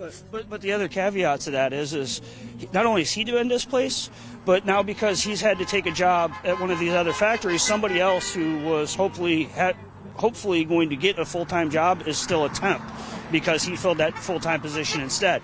And it's the company pitting us against each other. Right. And that's what it is. I don't begrudge anybody for moving to keep their job. That's you do what you have to do, especially when you're middle class. When you're not part of the top 10%, you do what you have to do to survive. And the worst part is they're pitting us all against one another, and they're doing it brilliantly. So do you feel like it's just basically divide and conquer? That's their strategy? That's been their strategy for decades. That's why they introduced the tiers. That's why they eliminated. That's why we have different pay. That's why we have different benefits beyond pay, like retirement. Right. And so we fight amongst ourselves instead of focusing on it's you. You're the problem. Can I ask you about UAW? You mentioned, obviously, there's been embezzlement and bribery and corruption, not just at this union, other unions too. But for so many years, all you heard was live to fight another day. And if you don't take this, they're going to go, you won't have jobs. And it was give away. Why do you think the strategy now has changed? And obviously, leadership is way more aggressive now. Because the leadership's completely different. Because of the federal case, the leadership has changed. It's now one person, one vote in the UAW. So most of those people that were part of the problem are no longer in control at the International Union. Right. They were ousted in this last round of elections. Right. That's why it's so aggressive. If you have people in there who watch this and are fed up with it, and we all want it to end. Yeah. And for you, you've been there almost 10 years. Tell me about how are things for you economically? You got kids? Are you're struggling to pay the bills? Well, partially this job and my time spent here is 5, 6, 7 days a week, 50, 60, 70 hours a week. I was married. I'm no longer married. That was part of the equation, is I wasn't around. I was always working. Yeah. And that's what it is for a lot of us. We spend more time here with each other than we do with our own friends and family. And the economic gain at this point is, in some instances, especially if you're somebody who's not at top scale, isn't worth it. Yeah. And that's tough, too, because physically you're wearing yourself out. Mentally, people have, it's affecting your life, marriages and time with kids and things like that. So basically you're just scraping by, but not able to enjoy life for the most part. Yeah, absolutely. Absolutely. The reason I enjoy the life I do is because I'm not married. I don't have kids. When I was married, the bulk of my income went to supporting my household. Yeah. That was it, you know. So it's got to stop. I've watched. I'm 44 years old. I've watched this happen my whole life as the middle class is slowly just disappearing entirely. You're either in the top 10 or 20%, or you're living paycheck to paycheck. What do you think of these politicians? I was just covering the picket line in Wayne, Michigan. You got politicians showing up. They hold the sign, take photos, but when the cameras aren't there, are they really doing that much to fight for workers that are being exploited? Depends on the politician. It's all relative. I don't care what party you're a member of. It's all the same heads it's all different heads on the same snake, really. There are a few good people out there, but politicians, they're no different than the union and the corporation. It's all a political game. It's all about what best suits them at the time. Right. So, and that is one thing I've noticed with this new leadership at the UAW is they're actually fighting for us, or at least my perception is they're fighting for us. In the previous contract negotiations, I didn't feel that way. Well, if it was the old union, I don't even think they would be sniffing 20% offers. No. And if they did, they would have immediately taken it. Yeah, absolutely. So, my hope is this gets resolved as quickly as possible. That's my hope. How do you think overall the media has been covering it? When I watch the media, I hear them talking about, well, these companies, how are they going to compete? They have a lot of, they have people from the Chamber of Commerce on who are not necessarily friends of the UAW. How do you think the coverage has been? Some of the coverage I've seen, which is very little. I haven't been paying a lot of attention to it, to be quite honest. But some of the initial coverage of it is like, again, blaming the worker for the cost of the car. Here's the reality. When two of the latest vehicles came out, they tacked $10,000 onto the price tab above and beyond the previous model that they replaced.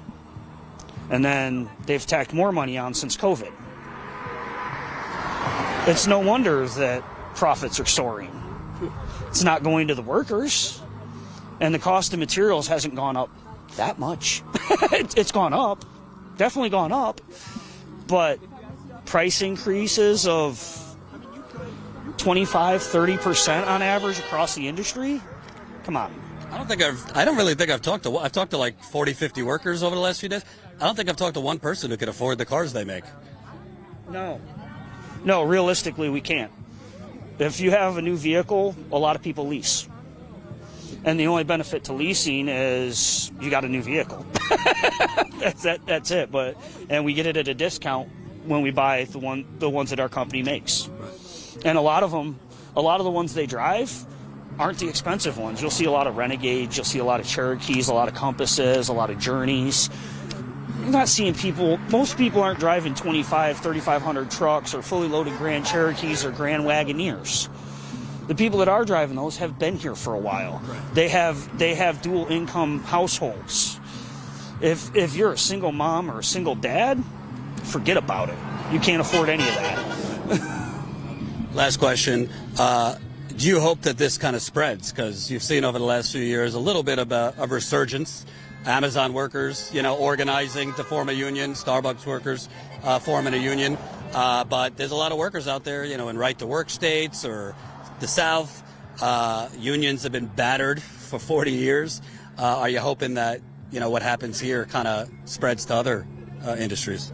I would love to see it spread to other industries. The best economic time in this country was in the 1950s and 60s, and that's when union membership was at its highest. That's when it was at its peak, and we call it the golden era of America, partially because of that. And the auto industry has been the backbone of the American economy for 100 years now. So threatening to take our jobs, you're going to ruin the whole economy. It's not just, you're not just hurting us, you're hurting every American. And, what else can we do than strike? This is what we can do. And more people need to do it. More people need to unionize. They do. Because you look at the most successful countries in Europe economically, and their union membership puts ours to shame. Well, you see in France, they're out in the streets protesting like crazy. They got strong unions in France. When they tried to raise the retirement age in France, they shut the entire country down. When they did the same thing a couple years later in the United States, nobody even batted an eye. They didn't even acknowledge it was happening. But it happened. And maybe that's the secret. Maybe that's why corporations and the government don't want to give you a thing, because they know the more they give, the people could be storming the gates. Yeah. Well, you know, at the end of the day, go union as far as I'm concerned. What's your name again? Neil. Thanks, Neil. Yeah, Appreciate it. You have a good day, sir. Love talking to these people. Love talking to these workers, getting the background. What Neil was saying about the kind of the whole history of the union is really important because, you know, unions have been part of the problem, frankly. Unions have been a big part of the problem, and all the concessions and all the surrendering. Let me give you a shout out. We got still over 700 people watching, which is awesome. Let me see if we got any members. I don't want to miss anybody. Carlos just signed up. Charmaine, Gabriel. So we got 3 members through the website, hopefully some other members through YouTube. Let me read some super chats and then we'll get to the next interview here. As a reminder, we might be going to Canada, but that's going to depend on you. So hopefully we can get some more funding to help fund this reporting. Hold on. Super chats. RBJ, $5. Thank you. Big abusive retailers are next. Love you guys. Thank you. Humorous, $10. The Constitution says you're not allowed to be taxed on your wage. You're only allowed to be taxed on your income. 99% of us don't have an income. That's a fact. Thank you so much, Humorous. Gene, $4.99. Thanks for covering the strike. Das Post Price, €5.99. Don't forget your toilet breaks, Jordan. We want to prevent people from peeing into bottles, remember? Typically, if I hold my pee for about 2 hours, I just pee standing up. Nobody notices. I actually, no joke, did pee in my pants at Standing Rock. That's a whole nother story. It was like minus 10 degrees, and I had to pee. And what are you going to do? Keeping it real. Humorous, $100. Thank you so much. I really appreciate it. Very generous. Where are the trains? Where are the interstate truck drivers? Where is Amazon people now? Where are the retail store employees? I know about you folks, but I think all of them should be involved in this strike. Time to put America on hold for a while, and we could do it. I agree, but I will tell you, they're getting a lot of support. I don't know. I haven't seen many cars drive by without honking, but you would love to see more unions and more workers involved. Humorous, $10. Oh, by the way, to appease a person I know that watches this channel, the money I just sent came from Susan, Carol, Sandy, and Teresa. They don't have credit cards, so they asked me to send it. Thank you. Jessica, $4.99. I wish I had more. They pushed the safety angle of working 2 jobs, work at a warehouse after an overnight shift. Great work. Thank you. Henry, $4.99. End corporate greed. Culture war issues are a mere distraction so that the billionaire class can continue the wage theft scheme of capitalism. Isa, $9.99. Thanks, Jordan and Status Crew. I found you guys before the UAW strike started. Love your coverage of all topics. Thanks for exposing crony capitalism, corporate greed, giving true journalism. Union Joe. I hope that's not Union Joe Biden. $2. Solidarity from SPFPA. Thank you. Keep those super chats coming. And please sign up. Again, if we're going to Canada tonight, if there is a strike, if I'm going live in Canada, that's a shit ton of money because we have to get, we get charged for roaming for international live streaming. We don't have an international plan. So that would be very costly for us to go live, but I'd love to be there live at midnight to cover it, but it would cost a lot of money. What's your name? Ashley. Hey, Ashley. How long you been working here at Stellantis? For 10 years. Oh, wow. You're the 3rd person in a row, 9-10 years. Tell me about, obviously, there's been not a lot of change over the last 10 years, only change for the worse. How's your situation been? I'd like to see change. Not much has changed. You know, the corporate greed is at its highest right now. They keep taking and not giving anything back to us employees that they've promised that we've given back to them, you know, when they needed help to be bailed out. Now this is our time. I'm not only paving a way for myself, but also for future generations like my children and stuff too. This is why we're out here. And, you know, even though you've been here for 10 years, I talked to other people that have been here for a while, there's not a lot of job security. No. I mean, these plants don't want to bargain for, like, job security. They want to be able to close plants whenever they want. Yeah, they are trying to close, I think it said 18 parts and assembly plants at a drop of a dime. So, hundreds and thousands of us could be out of a job, tomorrow if that happens. So there isn't a whole lot of job security here right now. And for you, if the worst happened, you got kids, how would you? I have 5 kids, and my fiance and I both work here, so we would lose everything. So this, to us, means everything. So hopefully they will do the right thing and give back to us employees and give us what we deserve. We come in here day in and day out. We see our coworkers, our family, more than we see our at-home family, and we build them great products, make them a lot of money, and it's time they do the same for us. And it seems to me, I'm not from here, but it seems like Jeep is kind of the economy here. Toledo is like Jeep is a massive part of the economy. Yeah, if Jeep isn't here, Toledo wouldn't exist. It wouldn't be on the map anymore. We are what keeps this city, this town alive. Tell me, the companies, they're all saying the same thing. We want to treat our workers well. Ford calls it a family, but they're also saying, these demands, we wouldn't be able to compete with Elon Musk, and we wouldn't be able to compete with electric in this new electric era. They love using the word innovate, but the CEO's making $25 million. The corporation made $18 billion last year, and all 3 companies already this year have made over $20 billion in profit.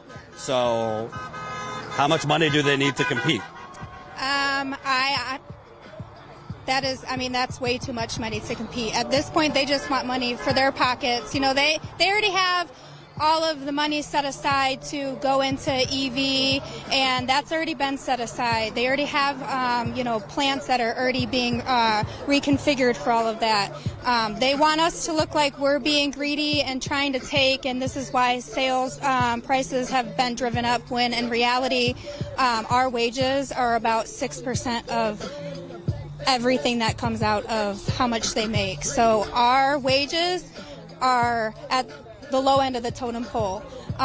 Do we have good benefits? Yes, we do. But at the same time, our benefits and our wages are what mean everything to us. And if they take that away, it could be devastating to a lot of people. I myself have 5 kids, so I know my health care coverage is a big thing for me. So if I lose that, what am I supposed to do? So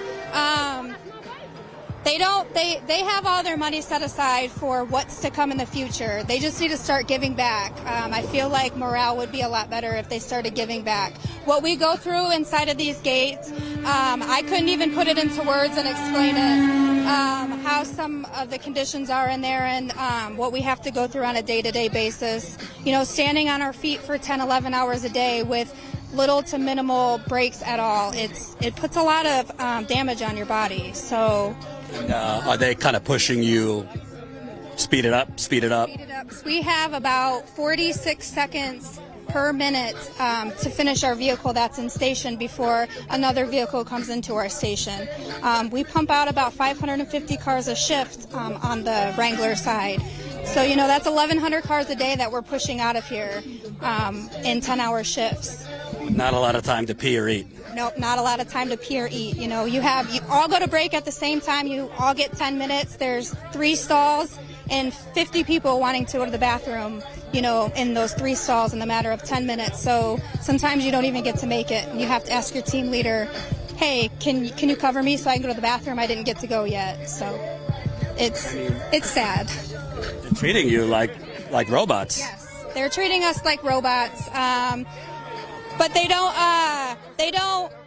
feed us like robots. They treat us like robots, but they don't want to feed us like robots. So they don't want to give us the same kind of energy that they expect us to give them every day that we're in here, and it's not fair to us. Can you talk about? I got 1 kid, and I'm tired. If you're working 10 hours a day and then you got 5 kids to support, that's got to be tough. It is tough. There's a lot of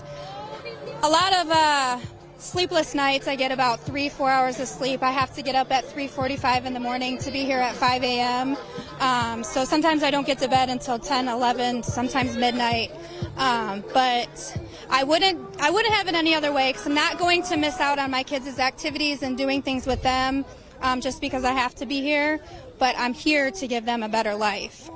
Jeep used to be, people used to line up around the corners wanting to work for Jeep, Chrysler, Fiat. Now it's like there's so much turnover, nobody wants to be here. They'll hire new people, and 2 weeks later they'll be gone. They won't even stay just because of the way that they've been treated. They're not used to it. The plant life's not for everybody, so it's either it's for you or it's not. So you're here or you're not. And what do you think? You always hear, whenever, it doesn't matter who the politician is, but you always hear when they say the unemployment rate is low, and that means the economy is doing great.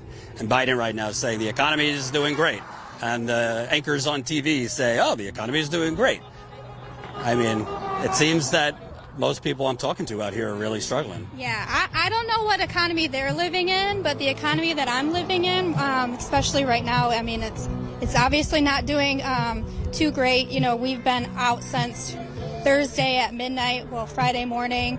So I know a lot of my brothers and sisters here, we all got together and donated and made sure we had food and stuff for this today, and just helping each other out, making sure that families have food, you're okay at home. If you need something, we all just get together and kind of help each other out, because this keeps going longer. The more weeks it goes on, this economy, nobody's going to be able to put anything back into it. It's going to be a ghost town, and small mom and pop shops might have to shut down because they rely on us, the community, their customers. And after so long, we only get $500 a week on strike pay, and I don't know about you, but that is about half of my mortgage. So, and that's both incomes. So it's not just me and just my, fiance off. It's both of us. So combined, and then my grocery bill every week alone, you can imagine it's about, $500 to $700. So being off, that's the main thing I'm worried about, is just feeding my family, making sure that we have what we need. Last question. It seems to me that this is beyond the auto industry. There's so many workers in similar situations. UAW often kind of sets the standard, what you guys get in a contract, other people look at. Do you feel like other industries need to start fighting back, and other workers need to start fighting back? I do. I hope that we set a good example for other companies, and they say, you know what, if they can do it, we can do it too. So I'm hoping that this will, like I said, pave a way and a path for the future generations to come. If we stand strong and put our foot down and say this isn't fair, this isn't what we deserve more, and we get to that point, hopefully other companies and corporations will see, okay, the American people, they're not going to back down. Your everyday Joes are not going to back down. They're going to go full force. They have all the support from, their communities, other cities, other states. We all have their backs. Hopefully we set a good example for them. What's your name again? Ashley. Thank you. I appreciate it. Absolutely. I'm good. You don't need to get any more. Oh, okay. Just give me a minute. Yeah. So, all right. So, let me make sure I didn't miss anything here. Smash that like button. Share this live stream. We're going on 2 hours. They just, by the way, brought in pizza for the workers. So you got a lot of solidarity and support here.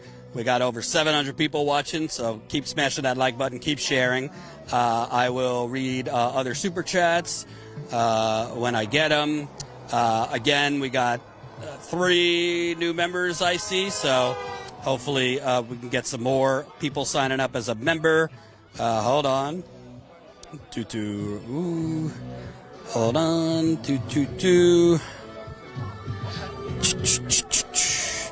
All right. I think I covered the super chats. Let me make sure I didn't miss, because I should be getting an update soon on where the Canadian strike, if it's going to happen, is. All right. I don't have an update there. The last time I talked to the Unifor rep, who I was emailing with, they told me in the event that there's a strike, we will have spokespeople available. Will you? Okay. So no news yet, but we are 4, 5, 6, 7, 8, 9, 10, 11, 12. So we're 9 hours away from the deadline for a strike in Canada, so we will see. I want to give a shout out, donation from Tanet She just donated to our website, $20. Thank you so much for all you and your team does. Real reporting. I want to make a point about that real reporting, and we'll name some networks. You know how you see CNN, you see a reporter from CNN shows up for 2 minutes for a report on CNN from the picket lines, making it look like, they're out there covering it? Well, what you don't see is they're standing off to the side when they're not live on CNN, just hanging out. They're not actually talking to any workers. Literally, there was a CNN reporter here for at least an hour, and he was just standing over there with his producer hanging out. They were not talking to any workers. And then they come on live and I'm here from CNN, checking the box to claim that we're covering this. Well, why aren't you here talking to the workers? Just so you know, we're out here with the workers. CNN's out there standing with their, I won't use crass language, but you know what I'm saying. That's why independent media on the ground is important, rather than CNN pretending they're actually covering it. Shout out, Carlos signed up as a new member. We got a YouTube member, Miss Sexy is her name. Thank you for signing up. Super Chat, Tony D, $1.99. Hey, clap, CNN, that is what real journalism looks like. Tony, $1.99. I can't wait to see Tina Desiree Berg out here. She'll be out here in a few days. Rich, $5. All power to the working class. Again, I'll ask, I'll beg, I don't care. I will get down on 2 knees, and I got 2 back surgeries. Please, please, for over 700 people watching, if you're not yet a Status Coup member, I beg you sincerely to sign up. You could join us for $5 to $10 a month. $5 to $10 a month. That's all we ask. That's what supports our reporting here, our reporting in Flint, our reporting in East Palestine, which we've stayed on. Lewis has been there 4 times in 7 months. My next trip to Flint will be my 20th reporting trip in 8 years to Flint. So you are what funds this. It's expensive. I just had to extend the car this morning for another week. Just the car on this trip is going to cost us $2,000 for about a week and a half, 2 weeks. So please, please support us, statuscoup.com/join. You can bring her on over. Hold on. How you doing? Good. What's your name? Francis. Francis. How long you been working here? 4 years. 4 years. So tell me about, because I've spoken with people that have been here for 10 years. I've spoken with people only a few months. 4 years. Are you at that top rate or still kind of in the tiers? Close. I'm in the tiers. I'm under the. I'm close to capping out as a supplemental employee. Okay. Yeah. So tell me about. It seems like one of the major important issues for workers is this tier system. End it. It gotta go. We work side by side. Sometimes the same amount of times that our full-timers do. We would like to reap the same benefits. We work side by side along with them. We would like fair pay, better benefits. We want the option we have record-breaking profits. Let's reflect that. I feel like we should. It's been time. Are the companies taking advantage of your labor, you think? Absolutely. They know it. They see it. That's why we're here. And tell me about for you. You've been here 4 years, so you're almost at the top rate. Yes. But people I'm talking to, so many people are working extra jobs. Some people got 4 or 5 kids. I mean, this is not the job it used to be that, maybe you could take a vacation once in a while. Or, right. Tell me about for you, how have it been with prices? I've had 2 jobs ever since I started here. I've gone from working 3 days a week to 6 days a week. Thank you, ladies. We appreciate you. And I'm usually here 6 days a week.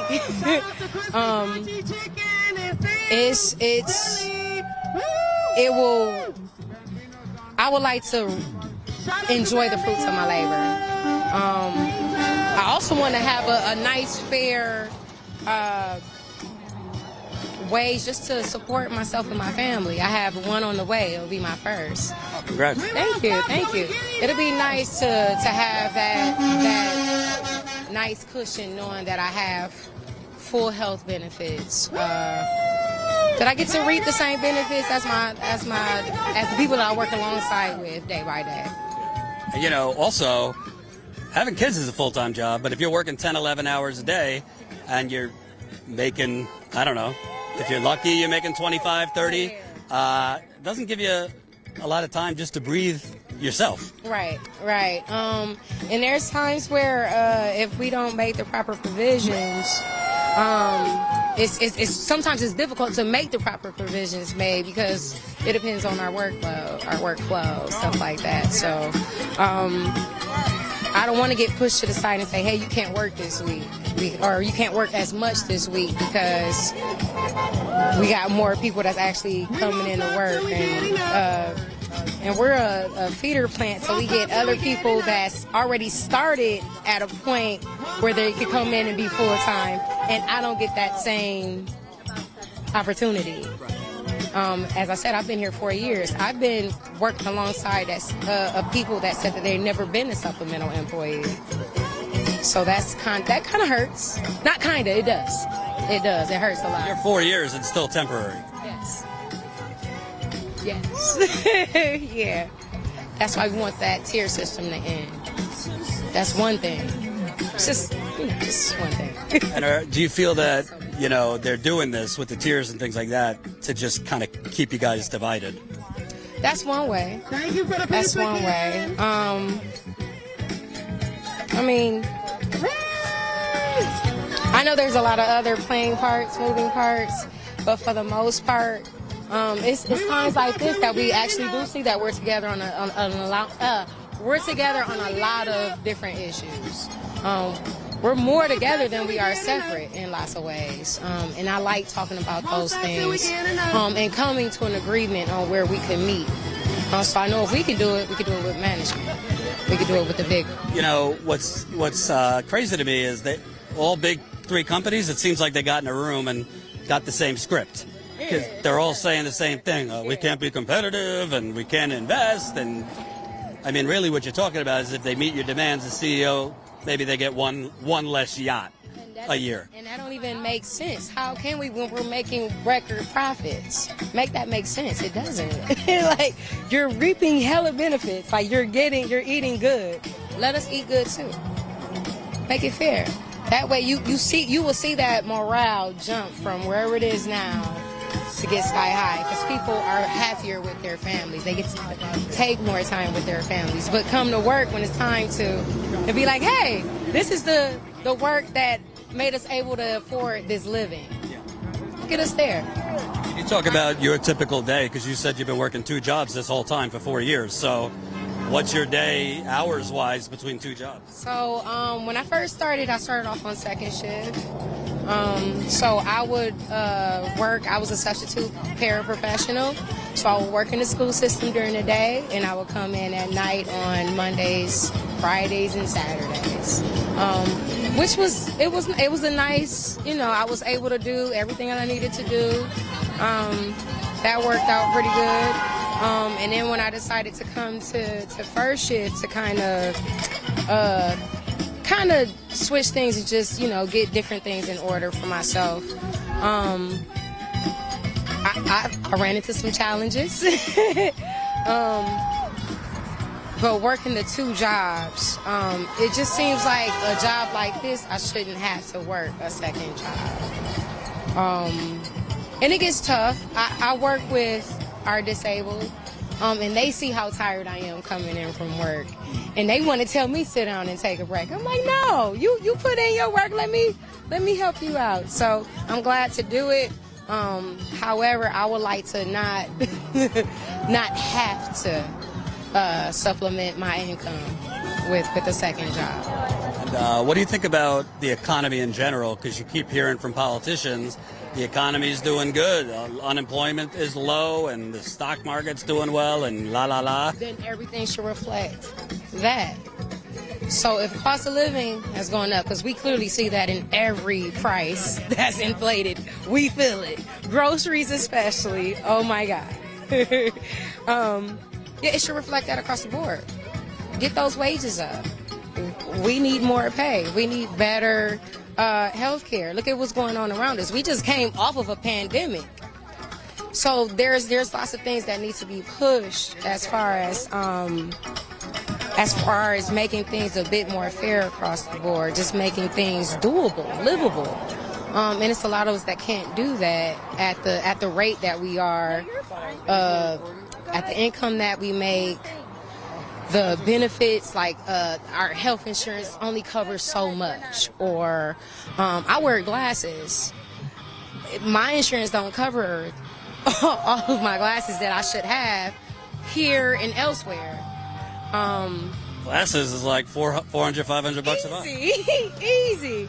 And it'll be nice that my so-called well-off job that everybody is pining to get in isn't doing a complete job of making that happen. Just something as simple as glasses. Do better. You can, so do it. You can do better, so do better. It's not hard. I don't think so.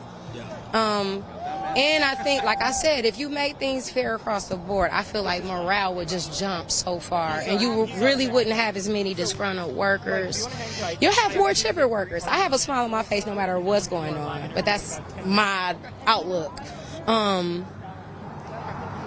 But the across the board, you got some grumpy people. I bet those people won't be as grumpy. That makes a huge difference. Another thing to take a look at is mental health. How much of mental health is covered in our insurance? People are going to have mental health if you're, breaking your back.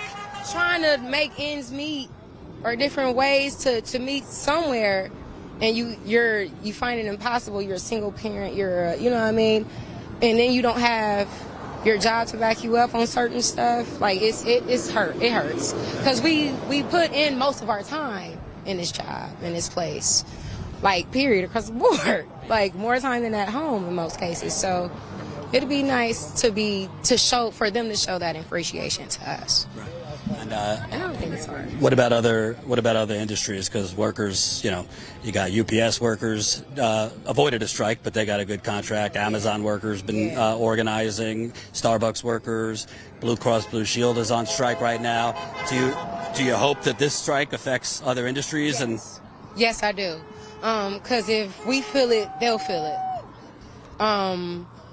And the more that we all feel it together, we're not going to want to be up in that bind too much longer.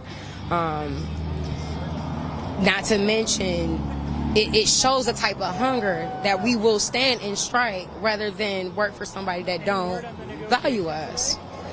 We sure that we want to be here. Obviously, we want you to treat us better, though. Do so, and I hope that message get across everywhere. Hey, if we do this together as collectively as units, we could get change made. These companies they will be forced to treat us well, to treat us right, give us our just dues, and you'll see the benefits reciprocated right back to you into your company. I think the more that they can see how we could they already see how we benefit them. We want to see the same. A lot of energy out here. A lot of excitement out here, Yeah. You got cars honking, people dancing. It's a lot of support. It's a lot of support. It's good to see. I like to see more of it. On a lighter note, tell me about these earrings. Together, again, collectively. Those are what? They're chairs, folding chairs. It's a semblance of Together We Swing type deal. I like that. Thank you. Yeah, we're here as a collective. Here we go. Together We Swing. Awesome. We're all here on one collective. Absolutely. What's your name again? Francis. Thank you. I'm known as Frankie. I might have to pierce my ears. That's good. I like that. Thank you very much. Appreciate it. Have a blast on you too. Thank you. Tell you, that's why I like coming out to cover these strikes. Solidarity is contagious. It is contagious. Obviously this is the early days. It's only day 4. So if they have to be on strike, for 2 weeks, for 3 weeks, once it gets into a month longer, it's a lot tougher. The workers on strike are only getting paid $500 a week. Good luck making it with, $500 a week. Good luck. That's $2,000 a month. Good luck in today's world. So obviously energy, it takes a lot to sustain energy if a strike sustains. And I can't predict, how long this is going to be. But obviously this UAW leadership is demanding more. And these companies are as greedy and evil as always, as ever. So this might go on longer. So people need to be prepared, for the long haul. But it's great to see it's really great to see the energy out here, the camaraderie, the fun. They are trying to have fun here, so it's really, really great to see. Let me make sure I didn't miss anything before we close down. Christina just signed up as a Status Coup member, so welcome, Christina. So that's Christina, Carlos, Charmaine, Gabrielle. Those are 4 new members signed up to our website. I believe we got some folks signed up through YouTube as well, so that's awesome. Let me make sure I didn't miss any emails. All right. Colin, I'm going to wrap up soon, so send me the last email you can if there's any donations or super chats I need to read. Like I said from the beginning, we're hours away from a possible strike in Canada. Ford is the target in Canada. There's about 18,000 workers between the big 3 auto companies in Canada. They're represented by Unifor. Unifor has targeted specifically Ford. Normally, in the old days, the unions targeted one company. In this UAW strike, they're striking against all 3. But in Canada, if they go on strike at midnight, it would be specifically against Ford. There are 3 major Ford plants in Canada, I believe, and they are in Ontario. So there's one in Windsor, which is right across the bridge in Detroit. And then there's others, but we would be going to the one in Windsor, so that's obviously crossing the border. If we were to go live at midnight, like I said, it costs quite a lot of money because we don't have an international phone plan, and we go live. Our live view unit, which is how we go live, is based on data and phone plans. So we would be charged roaming costs, which are expensive internationally. I think Colin sent it to me, but for I think 12 gigabytes, it was like $1,500, to give you an example. And if we go live for an hour or 2, that's a lot of gigabytes. So again, if you can't support us, we understand. But if you can sign up, we're not just talking, we're walking the walk. We're out here. This is not my first rodeo. I covered the John Deere strikes in 2021 in Iowa. I've covered nurses' strikes in Buffalo and New Jersey. We've covered the Amazon union organizing. We covered it for a year before they won.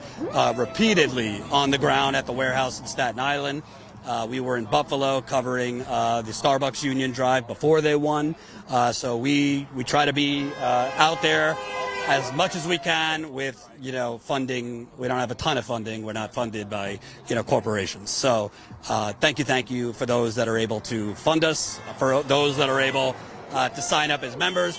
So far, since Friday, we've been out here. I believe we've gotten about, I'd say, I don't have the exact number, but definitely around 70 new member signups. So we definitely want to get that number, higher up, over 100 if we can. Because that is stable revenue coming in.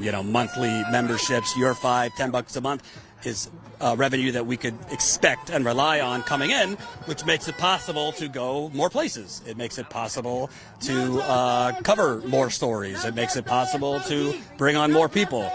Tina, who will be coming when I leave, my colleague Tina Desiree Berg. Lewis, who's done some great reporting for us in East Palestine. John, behind the camera, who's with me. Colin, back in Texas, who does our editing, our graphics, and a whole lot of other stuff you don't know and don't see. So it takes a village, it takes a team, and obviously me. So thank you. Let me make sure before I close down here that I don't miss any emails. Colin just sent me. Oh, I can't wait to pee. It's going to be wonderful. Mike, $1.99. Thank you, Mike. Sean, $20. UAW Local 2209. Thank you, Sean, from UAW Local 2209. Really appreciate it. Let me make sure I didn't miss anything before we close down.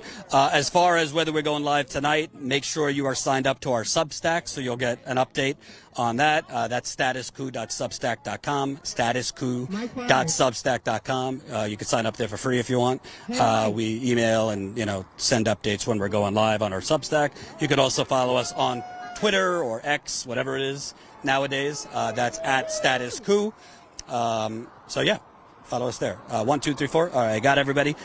Sorry if I missed any YouTube members. And obviously, you could sign up as a member 24/7, statuscoup.com/join. We're going to close down now, get something to eat, and then figure out if we're going to Canada. I actually, my grandfather was born in Montreal. I do have some Canadian family, too, present day. So solidarity with my Canucks. So hopefully, we'll see. There could be a deal before the deadline. So we'll see what happens. But I might see you next in Canada tonight. Thank you so much for watching.